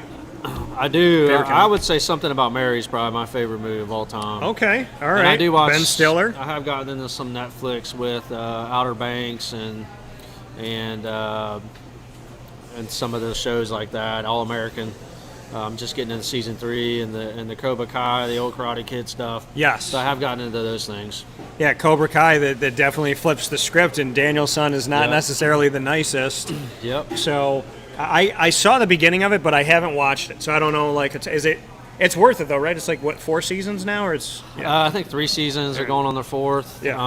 But I think it's worth it. It's definitely brings up some memories from when we were kids, and all the Karate Kid movies. A lot of the same cast is there. There's definitely a lot of spins in it as well. Yeah, and I think because it takes on a different approach and it does things kind of in a very unique way. I think it's cool to see that it's. I mean, it does. It changes the story. But see, there's a lot of things being done like that now. Like 101 Dalmatians with Cruella. That shifts it now. She's really not the bad guy. She doesn't hate Dalmatians. She actually is good with them. She doesn't kill them. Maleficent and whatnot. So it kind of makes. I mean, the good are the bad. The villains aren't that bad. Yeah. It's cool to grow up on something and then see it shift the way that we're seeing it. No, I would agree, and that's kind of what Cobra Kai is. I was a big Karate Kid fan growing up. Yeah. I watched them all, and I've really got into that one. I think the next season 4 is coming out towards the end of the year or something like that, and actually my daughter and I watched the whole season 3 together. I think we sat them down on a Saturday and watched it all at one time. Wow. Okay. How many episodes? 10? I think 10. Yeah. Okay. Yeah, so during COVID, I watched Game of Thrones. Now I had, so as Alex and I were talking about, and Portia brought it up too, fans of that sci-fi world, I had never watched Game of Thrones. I had never seen it, and so I have the Superpowered Pop Show. I've done that for a bunch, maybe like 5 years now, and I've gone to these Comic-Cons and all the stuff, and I've heard people talk about it, but I've stayed away from it. Like, I block it out. Yeah. I just stay away from everything that can, like, spoil it for me. And somehow, some way over the years, 8 years or whatever it is, I was able to stay away from all spoilers. I knew Jon Snow must die, and I knew winter is coming. I didn't know either one of what it meant. And somehow, some way, I'm going to New York Comic Con. I'm seeing all these people dressed up, and these actors and these actresses, and people walking by, and all these people talking. And I never heard anything to ruin anything. So during COVID, I took 3 months. I spaced it out, and I watched all of Game of Thrones uninterrupted with no one to ruin it for me. Yeah. So I truly experienced it as if it was happening. Yeah, I mean, a lot of those shows are like that. As long as I get on a roll. So I'll go a month without watching anything. I don't know how you are with it. And then all of a sudden, I'm watching 10 straight episodes at 2 in the morning. So in order to mellow out and relax at night, I watch Jersey Shore Family Vacation. Okay. I don't know why. GTL, right? Yeah, GTL, Gym Tan Laundry. That's right. Hold the COVID is what Paulie says now. So when I go somewhere, they're like, "What do you want?" I was like, "I'll take a burger. Hold the COVID." So, but and cabs are here. I always do cabs, But I don't know why. I mean, like I talk with Portia, part Hispanic and then also Italian. I know that that's not how I live my life. Yeah. But it's I don't know, it's funny. It's exciting. I like that the personalities now all these years in, they like know that they're famous and they know the cameras are there. So I almost feel like maybe it's more of a real show now than it was then because now they're kind of just used to it. Yeah. So they know like, hey, we're TV celebrities and this is what we do. Yeah, I got into watch. I mean, I think everybody watched Jersey Shore for a little bit, but I actually have my dad was born and raised in New Jersey in Long Beach Island. I think that's filmed at Seaside Heights, which is only about 45 minutes north. Yeah, I've been to Long Beach Island. I did a retreat over there. Okay, So, Long Beach Island's fun. I went to the lighthouse. Yep, the Barnegat Lighthouse. So, I had some fun there. See, look at that small world for Nate and I. Nate and I connected by Orlando, Syracuse, and Long Beach Island. That's right. So cool, awesome, unique trifecta. But yeah, I mean, I guess let's we're talking about sports, but Wake Up Call is where sports meets life. Did you watch Game of Thrones? I did not. No. Okay, it's not my cup of tea, I would say. I love the dragons. Yeah. That's what I was there for.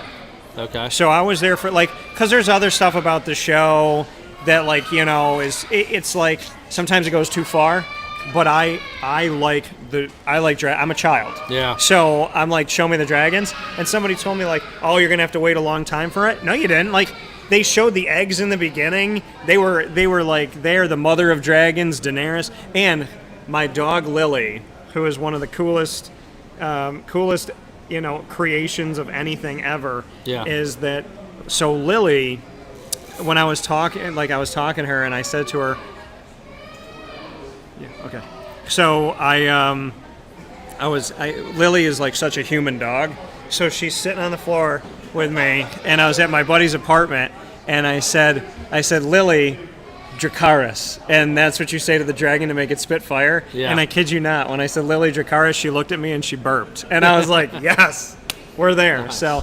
Yeah, no, Game of Thrones it got me through 3 months of the beginning of COVID. Yeah.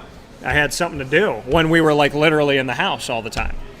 So, what do you watch now? Well, I just got done with Outer Banks, so Okay. I've been watching that, and then I've just started on All American. I don't know if you had a chance to watch that. I think you would like that. It's a high school football show. Yeah, I would like it. Yeah, so I think this in season 3 right now. So that's next on the play. But I started the other day and haven't got back into it. So it's only about halfway through the first episode. Okay, all right.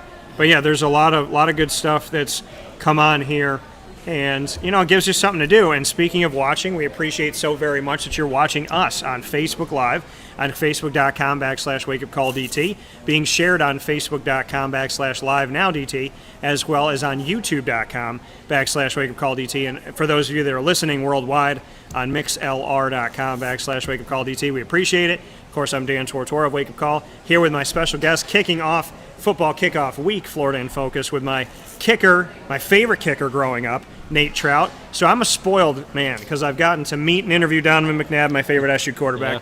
My favorite SU kicker, right here, Nate Trout.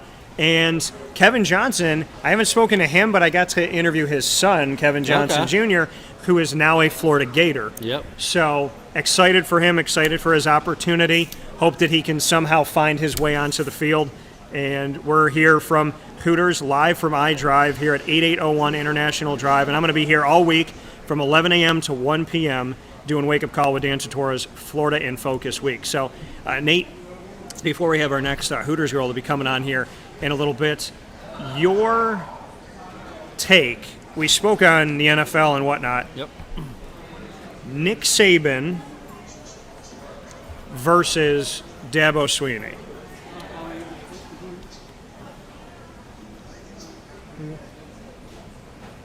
I know. No, it's okay. So, Nick Saban versus Dabo Swinney. Who is the better right now? Who is the best college football quarterback or college football head coach? Well, I mean, I think you got to give the nod to Nick Saban. Okay.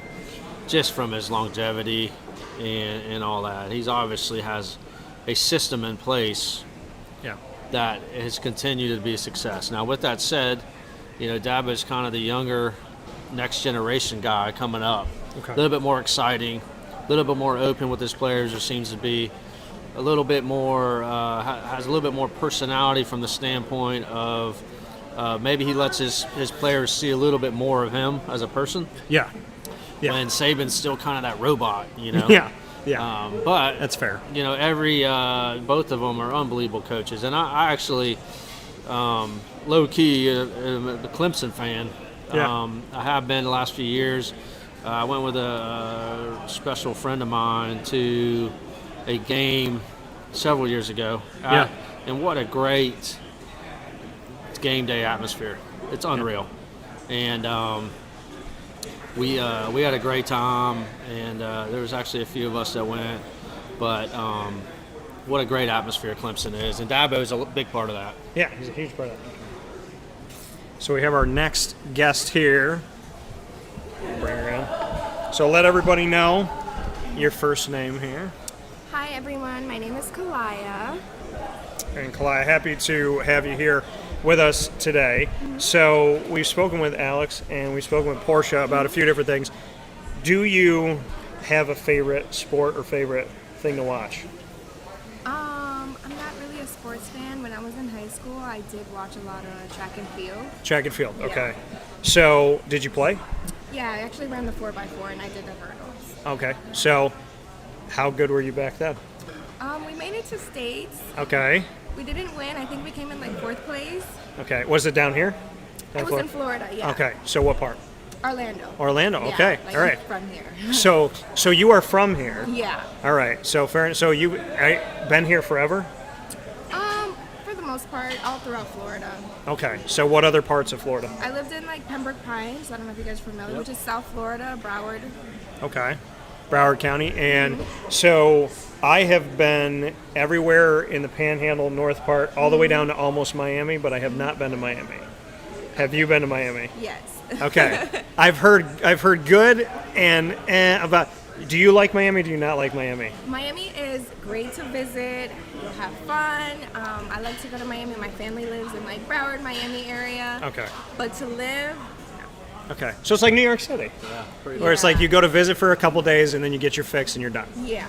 Like, I would agree with that. yeah. So Miami, not so much. Is there a place to? Is there like a go-to in Miami? Is there For like? me, Yeah. there's like a not to go to. Okay, what's the not to? South Beach. You leave South Beach to the tourists. Okay, I like that. Yeah. Something to know, not South Beach. Anywhere but South Beach. Okay, so spent most of your time here in Orlando. Yeah. Orlando is a tourist city. Mm-hmm. Most of the people here did not grow up here. Mm-hmm. What is it like to be a native when it's not a normal thing to like be a native? Honestly, it might sound cliche, but it never gets boring. Never gets boring. There's always like something to do and like things that you didn't know about. Yeah. Like you always find something new. Like, oh, I didn't even know that was here. Nature-wise, activity-wise, like just there's a lot. And it has a lot of options. Like you have land options, water options, so it's never really boring. Craziest thing you've done in Orlando? Like, do you do the attractions? Have you done the indoor skydiving? Like, I've never done that. And I live there. Like, there's so much to do. I haven't done all of it. it's right down the road from Literally, Hooters. Yeah. I did the parks when I was like a teenager. We had like passes and things, but now that I'm older, I really don't care for the parks. So you're not a park goer anymore? No. Okay. It's a lot of walking. Too hot. That's how I get my steps in down here. But you did I think it's down here, I'll do 30,000 steps a day at times, because it's, especially at Epcot. So thrill-wise, if you haven't done the indoor skydiving, whatnot, what have you done? I did like Wonderworks. Okay, all right. Yeah, Which is literally right here as well. The escape room, which is like up the road too. Okay. Yeah. What was the escape room? Was it like zombies? What was it? Was it scary? It's a brain teaser. Like, you really have to think about small details. Okay. Things like that, and you really have to work as a team. I did things like that. I haven't done the indoor skydiving. I haven't done a lot of things on iDrive, actually. I'm going to say something really random. I, last night, had a dream into like 4 o'clock this morning that I was in an escape room. Really? But it was horrifying. Oh my God. And when I woke up and went back to bed, I was like, before I go to bed, I looked up, I was like, God, please don't let this be like a continuation. Like, I need to get out of this. Yeah. But it was very real. I will tell you, I did the helicopter ride. Okay. Yeah, it's right there. Yeah. Like years ago. It's nice. Where does it bring you? Because you always see them up like over Disney. Just like throughout Orlando. Okay. Like, yeah. Like, we're right in the middle of Orlando and Kissimmee, and Disney World is technically in Kissimmee. Yeah. So you'll see parts of it, but it's not like right above it. Yeah. So the helicopter is always up. Always a lot. I mean, and it's fun. You enjoyed it? Okay. I'm fair scared enough. of heights, so something like, oh my God. Did you go with a group? Or what? No, it was just me and my friend. Okay. One day we went to a brunch spot called the Hamptons. It's like right up the road. Okay. And we're like, oh, we always see it. Let's just try. Let's go see. And it's not that expensive, right? It's not. Okay. I think it was like, don't quote me because this was like a couple years ago, like 200 for the both of us. Okay. That's Yeah. not bad. It's not bad. So we're here at Hooters on iDrive. What brought you here? You're from Orlando, but what made you Yeah. want to work here? It's actually really funny. I actually started working here my senior year of high school. Okay. I hated waiting. Which was how long ago? I want to see how much you this can. was like 4 years ago, almost 5 years ago. Okay. So Yeah. that's not dating us too bad, right? You remember high school. So, yeah. Yeah, I started working here my senior year of high school. I hated like having to wait like 2 weeks to get paid, a week to get paid. And you know, when you're a kid, I want to go to the mall every weekend. I want to go makeup shopping. Okay. Things like that. So I was like, oh my God, I need to start making tips. Like, where should I go? And I actually went to school right up the road. Okay. So this was like close. And so yeah, I applied and I started working. I used to leave here like at 2 in the morning and have to wake up at 6 to go to school. My mom was pissed, so I had to quit. And then once I graduated, I came back. Okay. Yeah. And where did you graduate from? Dr. Phillips High School. Okay. Yeah. Awesome. So there's a great Syracuse player, Rodney Phillips. Or Rodney Wells is the coach there. Oh yeah. Coach Wells. Yep. And Dr. Phillips is actually a place where Syracuse has recruited from recently. We actually won states the year that I graduated, 2018. Yeah, that was Rodney's first state championship. Yeah, because when I lived in Kissimmee, I was like back way, because I was by the loop. So I was like 10, 12 minutes from Dr. Phillips if I went the back road. Yeah, which I got to know very well, Dr. Phillips. So yeah, there was a lineman from there Syracuse tried to get. It is a good school for that. Huge campus. Yeah, so Dr. Phillips, shout out to Dr. Phillips. They get everybody from the nation recruits from Dr. Phillips. Yeah. So we have asked Alex and Portia favorite music. So my family's Caribbean. Okay. So I like a lot of reggae, reggaeton, Okay. things like that, dancehall music. Okay. Makes me feel at home. Okay, fair enough. Yeah. In the perfect melting pot when you're down in Florida, because like it's the bonding of all music, all culture, like everything is down here. Yeah, it is. And that's the thing with like radio stations is that like, so I'm from up in Syracuse, New York, and there's like 4 radio stations, 5. There's like 2 country, 3 pop, and that's pretty much it. Right. But down here, if you tune, every single dial is a station, Yeah. and In a totally different language. yeah, and you get everything down here, and like I'm part Hispanic, so I love the fact that culture is so involved here. You can't really find, I mean, there's something for everybody. You know, Right. there's not a bad Totally, station. totally. I think that's my problem. Like, everyone always asks me, like, oh, would you ever leave Florida? I don't think so. Because every time I visit other states, it's just not the same. Like, oh my God, I can't get a plate of Spanish food over here. Like, can get whatever you want. Yeah. Jamaican food. Yeah. Hispanic stuff. Up the road, there's like a Little Brazil. I don't know if you guys Yeah. been. The best pizza. Like things like that. Okay. So you're Caribbean. Yeah. So have you gone to visit or? Yeah, I actually lived there for 4 years. My mother's from St. Martin. It's a very small island. Yeah. Yeah. And my father's Dominican. So I've actually been to DR and I used to go to St. Martin once a year, but since COVID, the restrictions, I haven't been in the last 2 years, but hopefully next year. How is the DR? How's Dominican? It's beautiful. Okay. Very beautiful. All right. Very nice. Favorite movie of all time? Ooh, that's hard. Oh, Titanic. Titanic. Yeah, I can watch. Everyone hates it, but I can literally watch Titanic over and over again. I just wanted them to just hit everybody. That at the end of the movie, instead of it hitting the iceberg, it just misses and it's gotcha because it was based on a true story. No, So I I wanted. just really wanted Jack to survive. I didn't want him to. Okay, so can I have this conversation with you? And I think Nate can ride with me on this.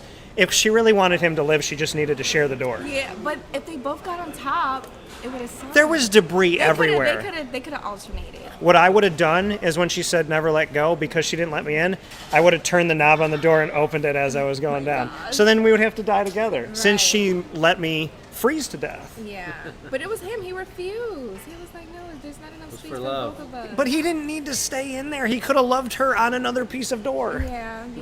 You know what I mean? So I feel like that was, it's also a 4-hour movie. So you got to be dedicated. Yeah. It's like a Lord of the Rings type of movie. Yeah. So and so where did you get your name, Kalia? It's actually Hawaiian. I don't know why my mom picked that name. Okay. Yeah. But I lived in Hawaii for 2 years, so maybe that's why. So you've been to the DR. Yeah. Mom's from St. Martin. You lived in Hawaii, and you're in the tourist capital of the world in Orlando. So you have, and how old are you? I'm 20, turning 22 next month. So I'm 21. 20? So 21 turning 22. Yeah. And you have lived more of a life in 2 decades than most people. Oh, thank you. But that's my thing. I'm not a party girl. I don't like to go to clubs. So my thing is traveling. That's my fun. See, and I respect that. Yeah. I was never, ever... when Pleasure Island was here, my buddy was trying to take me to one of the clubs. And I said, I don't want to go. Club Motion. And I was like, I don't want to go because I don't want to be around those people. I don't like being around a bunch of sweaty people and everybody's dancing and they're dancing nasty and Right. people are fighting and who's staring at your girl and who's doing this and what. Right. And so he wants to bring me into this place. I kid you not. As we're walking in, because he forced me, he literally brought me a change of clothes. I got out of work and he said, you're either sitting in the car for 2 hours with no air conditioning or you're coming in. We go in, guy comes out, cops jump on him, arrest him. Oh my God. The day I'm walking in, I go into this place, it's sweaty, there's people everywhere, I can't move. One of my friends passed out. I was like, this is why I don't, and I did it once. Fun. I was like, this is why I don't want to get stabbed. This is why I'm not here. Yeah. So I respect the fact that you would rather travel than go and party. Yeah. I'm gonna give you some on that. That's just me. You I'm a get some love on homebody, that. so That's good yeah, though. Yeah. There's nothing wrong with it. I think the world, especially the social media world, needs to see there's life beyond The clubs. local clubs. Yeah. Right. So what do you do then besides travel? What's the homebody do? Netflix. I binge watch shows. Okay, we were just talking about that. So what shows? I just started. What is it called? Damn it! I'm sorry. Tell her your The show. one with the kids and the aliens. Stranger Things. Yeah. You just started it. Yeah. I think I'm on season 2 now. I did not watch season 3. Season 4 is coming. Really? Did you watch Stranger Things? No, I have not. You watched Outer Banks. Outer Banks. Have you seen Outer I Banks? started watching it, but it got boring. Same thing with what is that? Manifest. Yeah. Yeah, it got. Everybody likes Manifest. I liked it, but the second season it was getting repetitive. Okay, you guys have these callings. So, movie came out recently on there. Do you like Kevin Hart? I don't care for him. He's funny, but I wouldn't go out of my way to watch him.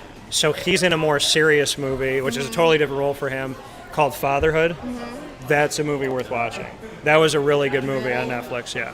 So Seen that movie. it was very different than what you're used to seeing from him, Right. because people that don't like him say that he plays the same role in every movie. So, no, there's some good stuff on Netflix now. Yeah. So that coming from Kalia, I love that. Homebody, traveled the world, good stuff. And Dr. Phillips, shout out there. So thank you for being a part of the show. We appreciate It it. was nice meeting you guys. Nice meeting you too. So we'll talk with you soon. So that here, come and see. You never know what you're going to get, and you never know the conversations you're going to have. And everybody has been totally different. Yep. Isn't that cool? So, and that's life. And see, but I like the homebody. I'm going to tell you why. Because I never wanted to like get paid and then go spend all my money on beer. And then, it's not like you can't have a drink or two, right? Yeah. But I worked with people from Brazil this is nothing to Brazil. It's just this, I worked with a few people from Brazil, and the girls worked 81 hours a week. Yeah. And they spent $300 in a day at a club. Yep. With drinks and this, that, whatever. So I love that because I feel like it's not talked about enough, and I feel like women don't say it enough. Like, hey, I like to go home, put on comfy clothes, and relax. Like, I respect that. Yeah, I'm kind of on both sides of it. I understand both sides. Yeah. I do like to go out to dinner quite a bit. I'm not really a club guy, but I do like, kind of dive bars, I would say. Yeah, I mean, like, I enjoy Low going key. out, getting food, but, you will never see me at a club. Yeah, I'm not a big club guy either. And the thing that's crazy is I love to dance, but not like that. I don't I like real dancing. I like real, it's all in the hips, Hispanic music. Like, I like to actually, dance for real. So I'm the guy that's always hoping that, one of my friends is getting married so I can go to their wedding and dance, because that's where you can be tasteful, but, not so much in some of these other places. But that's the thing that stinks. My grandma, she would always go, oh, did you meet a nice girl at a dance hall? And I'm like, Graham, they don't have them anymore. They don't have, the dance hall she used to go to dance. Yeah, no, I get it, yep. So we're in a different world now. We're going to take another step aside here on Wake Up Call with Dan Tortora. Florida in Focus football kickoff week. Nate Trout, Syracuse Orange, and Orlando Predators kicker alum, myself, Dan Tortora. We are on site, on location, live from iDrive. This is Hooters on 8801 International Drive. We're here all week with Wake Up Call with Dan Tortora, kicking off your football season, speaking with the Hooters girls, and bringing you something that you won't find anywhere else. Stay with us.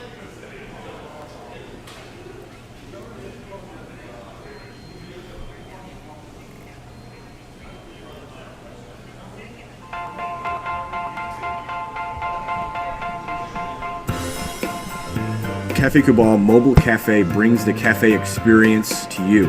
We'll roll out to your neighborhood or office, ready to serve our locally crafted espresso bar to our loyal patrons. Inquire at cafecabal.com. Cafe Cabal, coffee for the soul.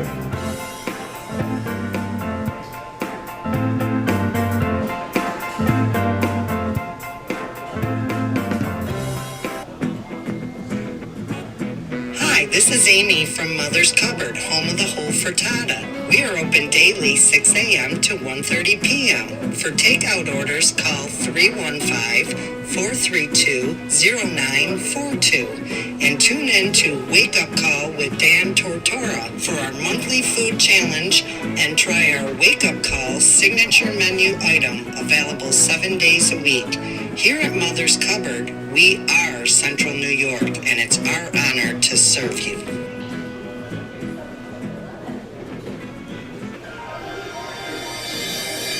Ma and Pa's Kettle Corn and Popcorn Factory, located on 201 7th North Street in Liverpool, is home to over 40 flavors with more than 200 flavors in their total wheelhouse. Sky's the limit for this sweet and savory Central New York company. Keep it local at your parties, fundraisers, wedding showers, baby showers, and more by calling 315-450-MA-PA. That's 315-450-6272 for popcorn bars with custom flavors and colors at your upcoming event. Make sure to visit them on 201 7th North Street in Liverpool, New York. And for more information, go to maandpazsnacks.com. Ma and Pa's Kettle Corn and Popcorn Factory. How corny are you?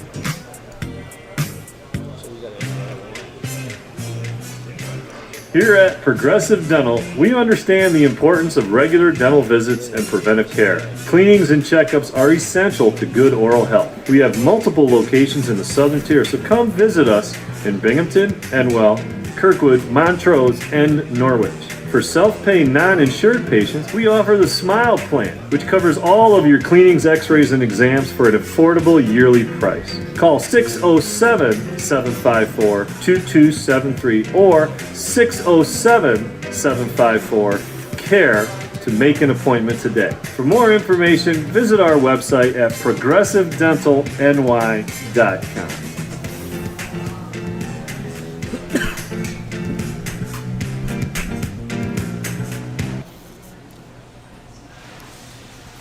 The Millhouse Market, located on 3790 New York 13 in Pulaski, New York, is worth the drive every time. Make sure you make your way out there and download their app on the Google Play or Apple App Store today, so you'll have everything at your fingertips, from their homemade breads as well as desserts, their salads, quinoa bowls, rice bowls, brick oven pizzas, and of course those sandwiches named after the families that helped to settle today's Pulaski. Ingrained in our community and ingrained in our taste buds, the Millhouse Market is truly worth the drive every time, from Tuesday through Saturday from 7 a.m. to 8 p.m. and on Sundays from 7 a.m. to 3 p.m. We'll see you out there at the Millhouse Market for their drive-up, drive-through window, as well as their general store and their indoor dining. And remember, the Bistro restaurant every weekend changes their menu inside, so make sure that you check it out this weekend and every weekend, because you never know what Rebecca Alford and her team are going to come up with next. With that being said, we are back here inside of Hooters on iDrive in Orlando, Florida, 8801 International Drive in Orlando. This is live from iDrive, Florida in Focus's week of Wake Up Call with Dan Tortora. So proud to be here with you and hanging out. Love the fact that we got the sunshine rising out of the coffee cup. A big shout out to my buddy, my graphic designer, who I actually went to college with, John Granquist. So he is the amazing person that helped put this together and getting it on all the apparel. Shout out to Mark Products in Syracuse, New York, my hometown, and where Nate Trout played some of that football. So very excited to be here with you inside of Hooters, and we have heard from Kalia as well as Alex and Portia have joined the show, which was really awesome. Took a different thing from each one of them, which was really fun. You know, and it definitely gives you a background on, I mean, like as I said before, you know, the Hooters girls are such a focal point of, you know, iDrive and all of the locations, but to really get to know the personalities is cool. Yeah, and you're right. There's definitely been some things we've learned about each of them. Yeah, something different about everybody that's come to the table, and they all have different personality, a little bit different personalities, you know. All different personalities, all different likes. Yeah.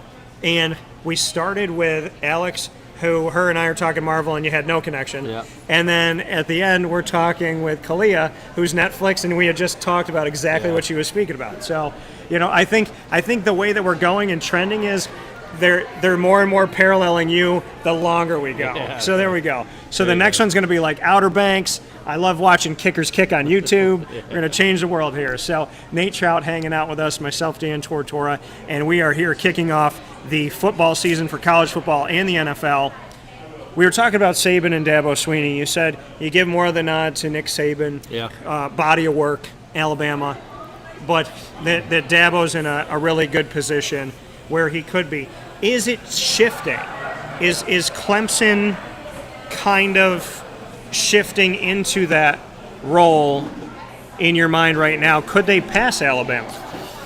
It's hard to say that. I mean, Saban's got such a good program and such a good system in place, and not everyone knows all his secrets. And I would say as long as he's around, it's going to be really, really tough to beat him, as long as he's recruiting the way he is. But Dabo's the next generation, I would say, the next generation guy. A little bit more exciting, a little bit more personable, you know, has a little bit different relationship with his players than Saban has. But he also has brought a lot to that school. If you go to the school now compared to what it was when he started, the game day atmosphere there, they have a pool out back, you know, they swim at. Their locker room's unreal and all those things, which is really what the next generation of guys are. Saban, I would say, is a little bit more old school than what Dabo's going to bring to the table. Yeah, you know, and that's the thing is Nick Saban, being the way that he is, he really doesn't, I don't think he, I'm not speaking for him, it's an opinion of maybe his nature. Yeah. I don't think that he really cares what his players think of him personality-wise. No. Where Dabo is very involved. And the thing is, because, you know, the dance move, the dab, was brought in, Dabo can do he can bring it, but he has fun, and I've been around Nick Saban. I actually was at now it's the Camping World Bowl, the old Citrus Bowl over here, and I was on the field in one of the games that he was in, the Capital One Bowl they were in. So I was here for that, but years ago. But I've spent a lot more time with Dabo over almost a decade now. And to talk with him sometimes on a regular basis on the teleconferences weekly and whatnot, I love that he's a faithful guy. I love that he's unafraid to talk about it. I love that he doesn't just give credit to himself. Whenever they ask him about how great he is, he talks about God and his players, and he talks about his staff. Yeah. So, I've never heard Dabo say anything about how wonderful he is. Yeah. And I think a true testament to Dabo Swinney and to anybody out there wondering, can I achieve my dreams? So many people are against me, or people said this or that or whatever, social media. Dabo was the wide receivers coach, and they took a chance on him. When they hired him to become the head coach, allegedly, I wasn't in this room, but allegedly when he was in the room, he said, we're going to turn Clemson into a national contender, and people in the media laughed at him. Yep. And now he's won numerous championships in the college football playoff, and you expect him to not only be in the college football playoff, but to be in the championship, if not win it. Half the time they're in, more than half the time they're in it, and then they're winning it, So I think for anybody that's wondering, can I, should I, am I capable of, am I good enough, I think Dabo would tell you yes. Oh, I agree. And again, I go back to the atmosphere on campus, the game day atmosphere, and all that stuff is tremendous. It's one of the best experiences I've ever had, the game that I went there. So we have, and you had the opportunity to be there, so I'm excited about that. We are now joined by Holly. Yes, hi. So Holly is with us here, and we have spoken with Alex, we've spoken with Portia, spoken with Kalia. You came in today wearing UCF gear. Yes, I went to UCF. You went to UCF. Why should someone go to UCF? I feel like UCF is the perfect balance of really good academics, but also you're in pretty much Orlando. There's so much stuff to do. You can go downtown, you can go to the beach, you can go to Tampa, Jacksonville, Miami. You just have all your options set out, and it's also a very, very good school to go to. Yeah. And I feel like the people that go to UCF are very inclusive, and everyone is very kind, and I just had a great time while I was there. Was that your first choice? No, actually I went to UF for a year before I went to UCF. I really loved UF. It was like my dream school to go to. But I just wanted to be closer to my mom. She lives over in Cocoa Beach. So I ended up transferring my junior year, and I do not regret it. UCF was my favorite school for sure. That's where I live, in Cocoa Beach. Okay, yeah, I love it over there. It's so pretty. Cocoa Beach is, and I had family there too. My Uncle Bill and my Aunt Maureen were out in Cocoa Beach. So the beach that they brought me to was very rocky. So I don't know if I went to the right place, but I love St. Pete's Beach in Tampa. Okay. So we were told by Kalia that the best part of Miami is not South Beach. No, not at all. Not at all. I feel like the Tampa beaches are way better anyway. So I go to Miami to party, but if you're going to the beach, go to St. Pete, go to Tampa, all of those. Okay, fair enough. So on the UCF campus, best thing about being at UCF? Again, just like the inclusiveness. I was in a sorority at UF, and then when I transferred into UCF, I decided to not transfer into my sorority. Okay. And I never felt like I wasn't included in anything that Greek life was doing, or just outside of it. I never felt like I needed to be in a sorority there.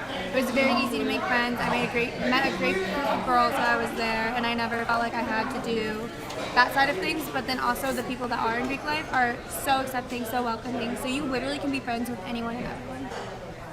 So, see, that makes me feel good about UCF because I've loved, over the last 8 years in covering them, and I said this when you came in, I've defended them nationally for so long that I'm now a fan because I'm sick and tired of people not respecting them in football. You did not go to the bounce house. No, I did not. Never made it. How did you never make it to the bounce house? Tailgating is very fun. Okay. So you tailgated to the point where you just couldn't. Well, it was, we could either go to the game, and I don't know if you know, oh my gosh, it may sound so bad, but you can't drink inside the stadium. So we just preferred to kind of go to like the outskirt bars and hang out there and watch the game and be able to kind of still hang out with our friends and have everyone there. So you chose to drink and enjoy the game Yes. as opposed to, but the bounce house is awesome. It is. I heard that it really does, like when you jump on the bleachers, you can like feel it. So When I you wish sit- I experienced that. When you sit in the press box, it's like, have you ever been to Disney? Mm-hmm. Okay. So body work, like Star Wars, Star Tours. So how you're in like that simulator where your body's like rocking. When we're sitting in the press box, if you're banging on the bleachers, the press box will actually move forward and back.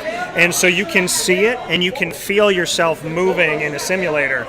And that's why they call it the bounce. It's horrifying because you think you're going to like fall, but it's really great. I'm gonna have to go back as an alum to a game. You guys are making me want to go like tomorrow. Well, listen, Gus Malzahn's there now. They're recruiting well. Dylan Gabriel, their quarterback, just interviewed him, so shout out to Dylan. So there's a lot of great play. I mean, if you're going to come in here to Hooters and wear UCF, you should go to a game. Yes, I should. I'm a little bit of a big fan at this point. No, you'll get there. So I've asked a bunch of the questions, so I'm going to let Nate take a few here, whatever you want to ask. Well, let me ask you this. So you went to Florida for a year. Did you go to any games at Florida? No, didn't make it to any of Because that's a great atmosphere there as well. Yes, it is super fun there. Now, what high school did you go to? So I'm actually from Georgia, so I went to a school in Atlanta. It was called Walton. Okay. Yeah. And then I moved down here my freshman year, so just went straight into college over here. What do you think of Orlando itself? I love Orlando. Like I said before, it's kind of central to everything. So you still have downtown Orlando and then all the beaches. So I adore it here. I do not plan on leaving anytime soon. It is a great atmosphere here. It is. She's right. I mean, I got here in 35 minutes, from that side of Cocoa Beach. Yeah, it does not take too long to get anywhere. It's very like, I have family in St. Augustine. I cover the Jaguars, and then I come here because I've worked at Disney. My best friend's here, so I'm used to the drive. And this is the thing that I don't get. I can drive here with tourists from all over the world who drive like maniacs, and I don't like driving in New York City. But I was like, if I can drive here, I can drive there. So I just drove in New York City, and I'm like, it's not that bad, because people here have no idea where they're driving. No, I felt the same way. For coming from Atlanta and moving down here, I thought that the traffic was going to be way worse. I go back up to Atlanta, and I'm like, I don't know how to drive anymore. No, I only take Ubers in Atlanta because Atlanta there's a part of it that just makes me very uncomfortable driving. Yes. So you were in Atlanta. Do you have favorite teams from Atlanta? So I'm not super into sports now. I like watching them. I enjoy football, basketball, baseball, all of that. Okay. But when I was in high school, I just had no idea what sports were, which was sad because I love sports now. I don't know too much about it, but I do enjoy watching it. Okay. So, you're going to a UCF football game. That's a given this season. And they're going to be playing Florida, actually, in the coming years. Oh, I'm excited. They're going to be. I didn't know that. They finally agreed to play the Florida Gators. Okay. So I think they're doing 2 in Gainesville, 1 in Orlando. Well, then I'll have to go to all of those so Yeah. I can just get both my experiences in one. Yes. And Farron here is a Gator. Yes. So have you talked to him about it? Because I always say he's the offensive lineman that never was. Yes, no, he does look like that. He told me a little bit. When I first got hired, he saw that I went to UF on my resume, so we talked about it a little bit. I know that he was in Pike there, which is really funny because it's my manager, so it just cracks me up. But he was the same way. He loved going to all the games and everything, and he had a great time there. So. Best thing about working at Hooters? The girls. I have made some of my absolute best friends here. I actually just moved in with my best friend last week, and I met her here. So.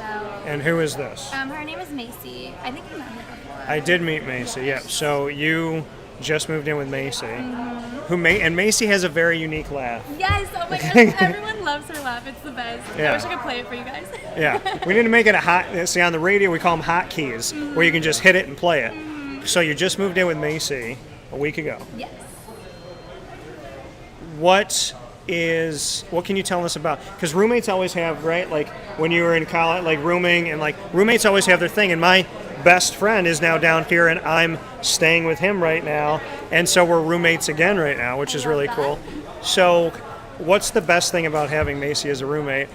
I think the best thing is we would always FaceTime all the time when we didn't live together. So instead of us FaceTiming, she'll just like pop her head in my room, or I'll pop my head in her room. And I have a cat as well, so she's like pretty much adopted my cat. So he has like a second mom now, and they hang out all the time. So when I'm at work, like she can hang out with him, or if she's here, then I can hang out with them. What is the cat's name? Orange Chicken. Okay. He's a little orange kitty, and he's adorable. Orange Chicken. I can honestly say I've never heard a cat named Orange Chicken. So you have the cat. So what is do either one of you have an annoying quirk that you found out yet? Like, does somebody do something, leave something in the fridge? Does somebody not put something away? We haven't found those yet, but Okay. I don't think we're going to, because me and her are like besties. So we'll see. But I know I've had some terrible roommate situations where I've been friends with someone and then ended up not being friends with them by the time I'm done living with them. But I feel like me and Macy are going to make it. We're doing great so far, and we got the cat to keep us balanced. Worst roommate story ever. My UF roommate, it was terrible. So I was supposed to live with 3 of my girlfriends at the time. One of them ended up not going to UF. She ended up going to Santa Fe. So she ended up not wanting to live with us. So we got a random roommate for our 4-bedroom. And you can play music, that's totally fine. She would play music to the point to where the windows would be shaking, and not from like normal hours, from like, 7 to 10 before you go to bed. It was like from 7 until like 5 a.m. the next day. And then sometimes it wouldn't even stop then. So I literally had to get earplugs and sleep with those. I only lived there for 6 months before I moved out, because I was like, I cannot do this anymore. But she was a nice girl. Just liked her music a little loud. I like how women can always tell a story about something horrible and then go, but she was a nice girl. There's always that side. Guys don't do that, right? We're like, nah, he was a jerk. We still don't talk to him. But I had a roommate down here when I lived in Kissimmee. Same thing. At 3 a.m., 4 a.m., he acted like it was 3 o'clock in the afternoon. He invited 20 people over, played his music, and I don't know how. I mean, I kind of realized if I could go to sleep there, I could go to sleep anywhere. So. That is true. I'm a very deep sleeper now. Like, you cannot wake me up at all. Like, once I'm asleep, I'm asleep. So I guess I can thank her for that, too. So she's got 2 positives. She's a very nice girl, and she helps you fall asleep. So with that being said, nice to have you, Holly. We appreciate it. You guys, thank you so much. Thanks for sitting in with us for a little bit. So we are going to take our final step aside. We're going to come back here in just a moment. We're supposed to be off at 1 o'clock, but we're going to spend a few extra minutes with Nate because we got to get some more thoughts from Mr. Nate Trout. We are live from iDrive. This is Hooters in Orlando, 8801 International Drive. This is the Florida in Focus football kickoff week on Wake Up Call with Dan Tortora, and we're so happy that you're here and so happy that we're kicking it off with my favorite kicker growing up. Talk about that, to the kids out there, can I achieve my dreams? We're saying that before. Little kid, growing up in the 90s, favorite kicker in the dome, friends now. Sit next to each other, and honestly, one of the nicest guys that I've met. So, I don't know what your market status is, but to the women out there, prime choice right here. Good coach, awesome kicker, better friends, and if you don't call him, somebody else will. That's what I'm going to say. That's right. Yeah. So Nate Trout and I will be back right after this. Avicoli is located on the corner of Route 57 and Wetzel Road in Liverpool, New York, is our home for the Liverpool Warriors monthly exclusive sit-down broadcast with their athletic teams. Come out and see the Warriors every month at Avicoli's and head out there Tuesday through Sunday for lunch, dinner, and drinks with their pizza casual side, their fine dining, their bar, as well as their outdoor dining. And, of course, you can get in touch with them at 315-622-5100. That's 315-622-5100 in order to get their takeout, delivery, and catering. And, of course, you can go to myavicolis.com. Canine Camp Dog Daycare and Canine Campground Dog Boarding is your home away from home for your furry-loving friends. Drop them off today at the daycare on 228 Old Bridge Street, as well as the dog boarding for longer-term care at the campground around the corner on 242 Johnson Street in East Syracuse, both right off of Bridge Street in East Syracuse by BJ's Wholesale Club. Look no further than Canine Camp Dog Daycare and Canine Campground Dog Boarding to take care of your pups. Lily loves it, and really, that's all you need to know. PB&J's Lunchbox is that awesome, incredible food truck that you have followed all throughout Central and Upstate New York. Now you can follow them to their Streetside Cafe located on 663 Old Liverpool Road in Liverpool, New York, Monday through Saturday from 9 a.m. to 7 p.m., serving breakfast, dinner, and lunch all day long. You can get breakfast for dinner, dinner for lunch, whatever you want to do at PB&J's Lunchbox, home of the award-winning grilled peanut butter and jelly sandwich with the roasted pecans that just changed the game at 663 Old Liverpool Road in Liverpool, New York, minutes from Destiny, USA, the highway, the thruway, and Onondaga Lake Parkway. We'll see you there. And Victory Sports Medicine and Orthopedics, located on 791 West Genesee Street in Skaneateles, New York, right by Skaneateles Lake. They know at Victory Sports Medicine and Orthopedics that everybody has their own path to victory, and it's small steps sometimes every single day. So make sure you make your way out to Victory Sports Medicine and Orthopedics, who I've trusted for almost a decade now, helping injuries from head to toe, preventative care, rehab, physical therapy, as well as surgery, led by Dr. Mark Petropoli. It's a team of fantastic people in the field that do something that almost nobody does in this field, which is listen to their patients, care about you, and walk you through the process. Victory Sports Medicine and Orthopedics is the place for your injury, whatever it may be. 315-685-7544, 315-685-7544. With that being stated, here we are live from iDrive Wake Up Call with Dan Tortora at Hooters on 8801 International Drive in Orlando, Florida. It is Florida in Focus Week, and I'm hanging out all week long with fantastic guests. Kicking off the show is kicker from Syracuse and the Orlando Predators, Mr. Nate Trout, who's here with me, Dan Tortora. Hooters iDrive once again in football kickoff week. Final notes on the upcoming football season, college and the NFL. Final notes, I'm just really looking forward to it. After a year of COVID, I would like to say it's settled down. It seems like this other variant's coming through, and hopefully it doesn't, minimize the season at all this year. It was a tough season for everybody, not just in college, but high school and all sports throughout the country. Hopefully everything goes on as planned, and they can continue to grow the game this year after having that year last year with COVID. But I don't know who. I think I'm going to give Clemson the nod this year to win the national championship. I don't know about yourself. Yeah. And I'm probably leaning towards Tampa Bay winning it again for the NFL. Yeah, I think somebody asked me, they said, who do you think is going to win the Super Bowl this year? And I literally looked over my shoulder and I go, Tampa. Yeah. Because wherever Tom Brady is, and I am a firm believer, and I do agree with the meme that's out there, if you want to see if Tom really is the GOAT of the GOAT of the GOAT of the GOAT, then go to the Jets and bring them a championship, because Lord knows since Super Bowl III that has not happened. So we shall see, but I'm going to probably lean on Tampa. And then in college football, I'm going with Dabo Swinney. Yeah. Florida's getting better. Georgia's there.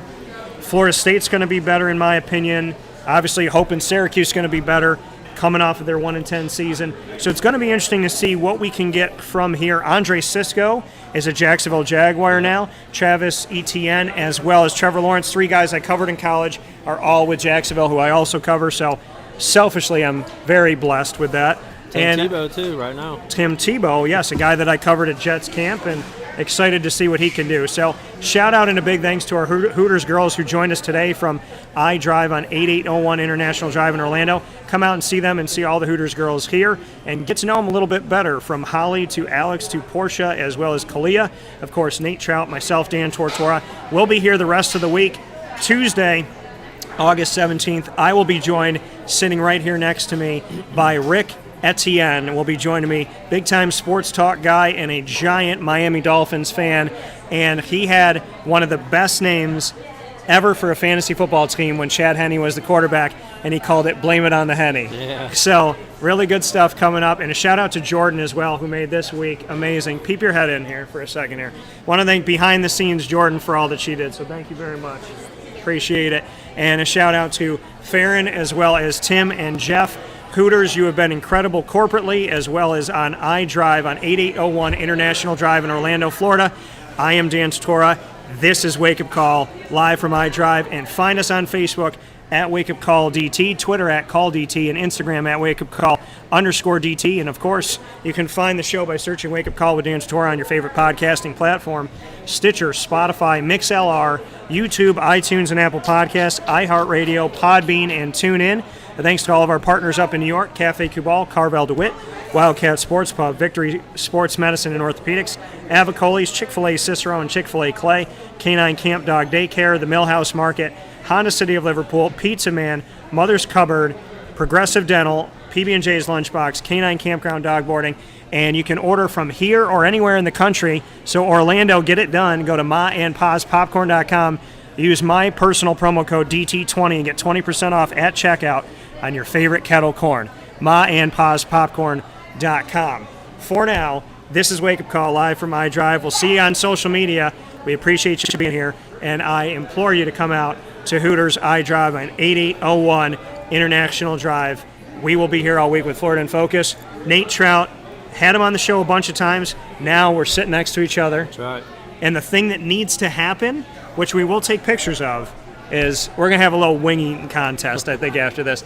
Nate, you have been an absolute privilege for me to have, and it's been all of my honor, 150%. I can't thank you enough for driving up from Cocoa Beach, and I really do. I feel very blessed to sit next to the kicker I loved watching growing up and to sit next to a friend. No, I appreciate having it. We have built a friendship over the last few years, so that's great. And next time you're in the area, you better call me again. So.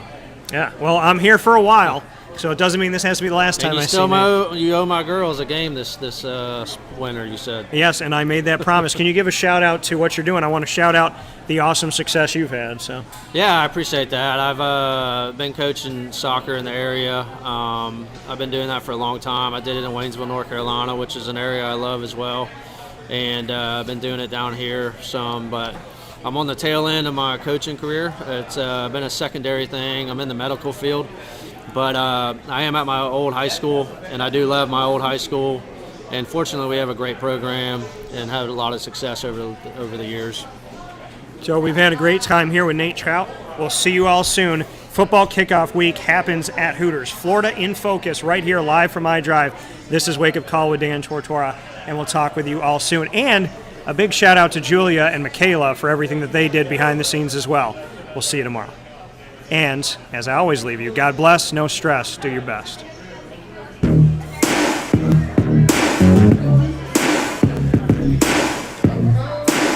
Short and sweet.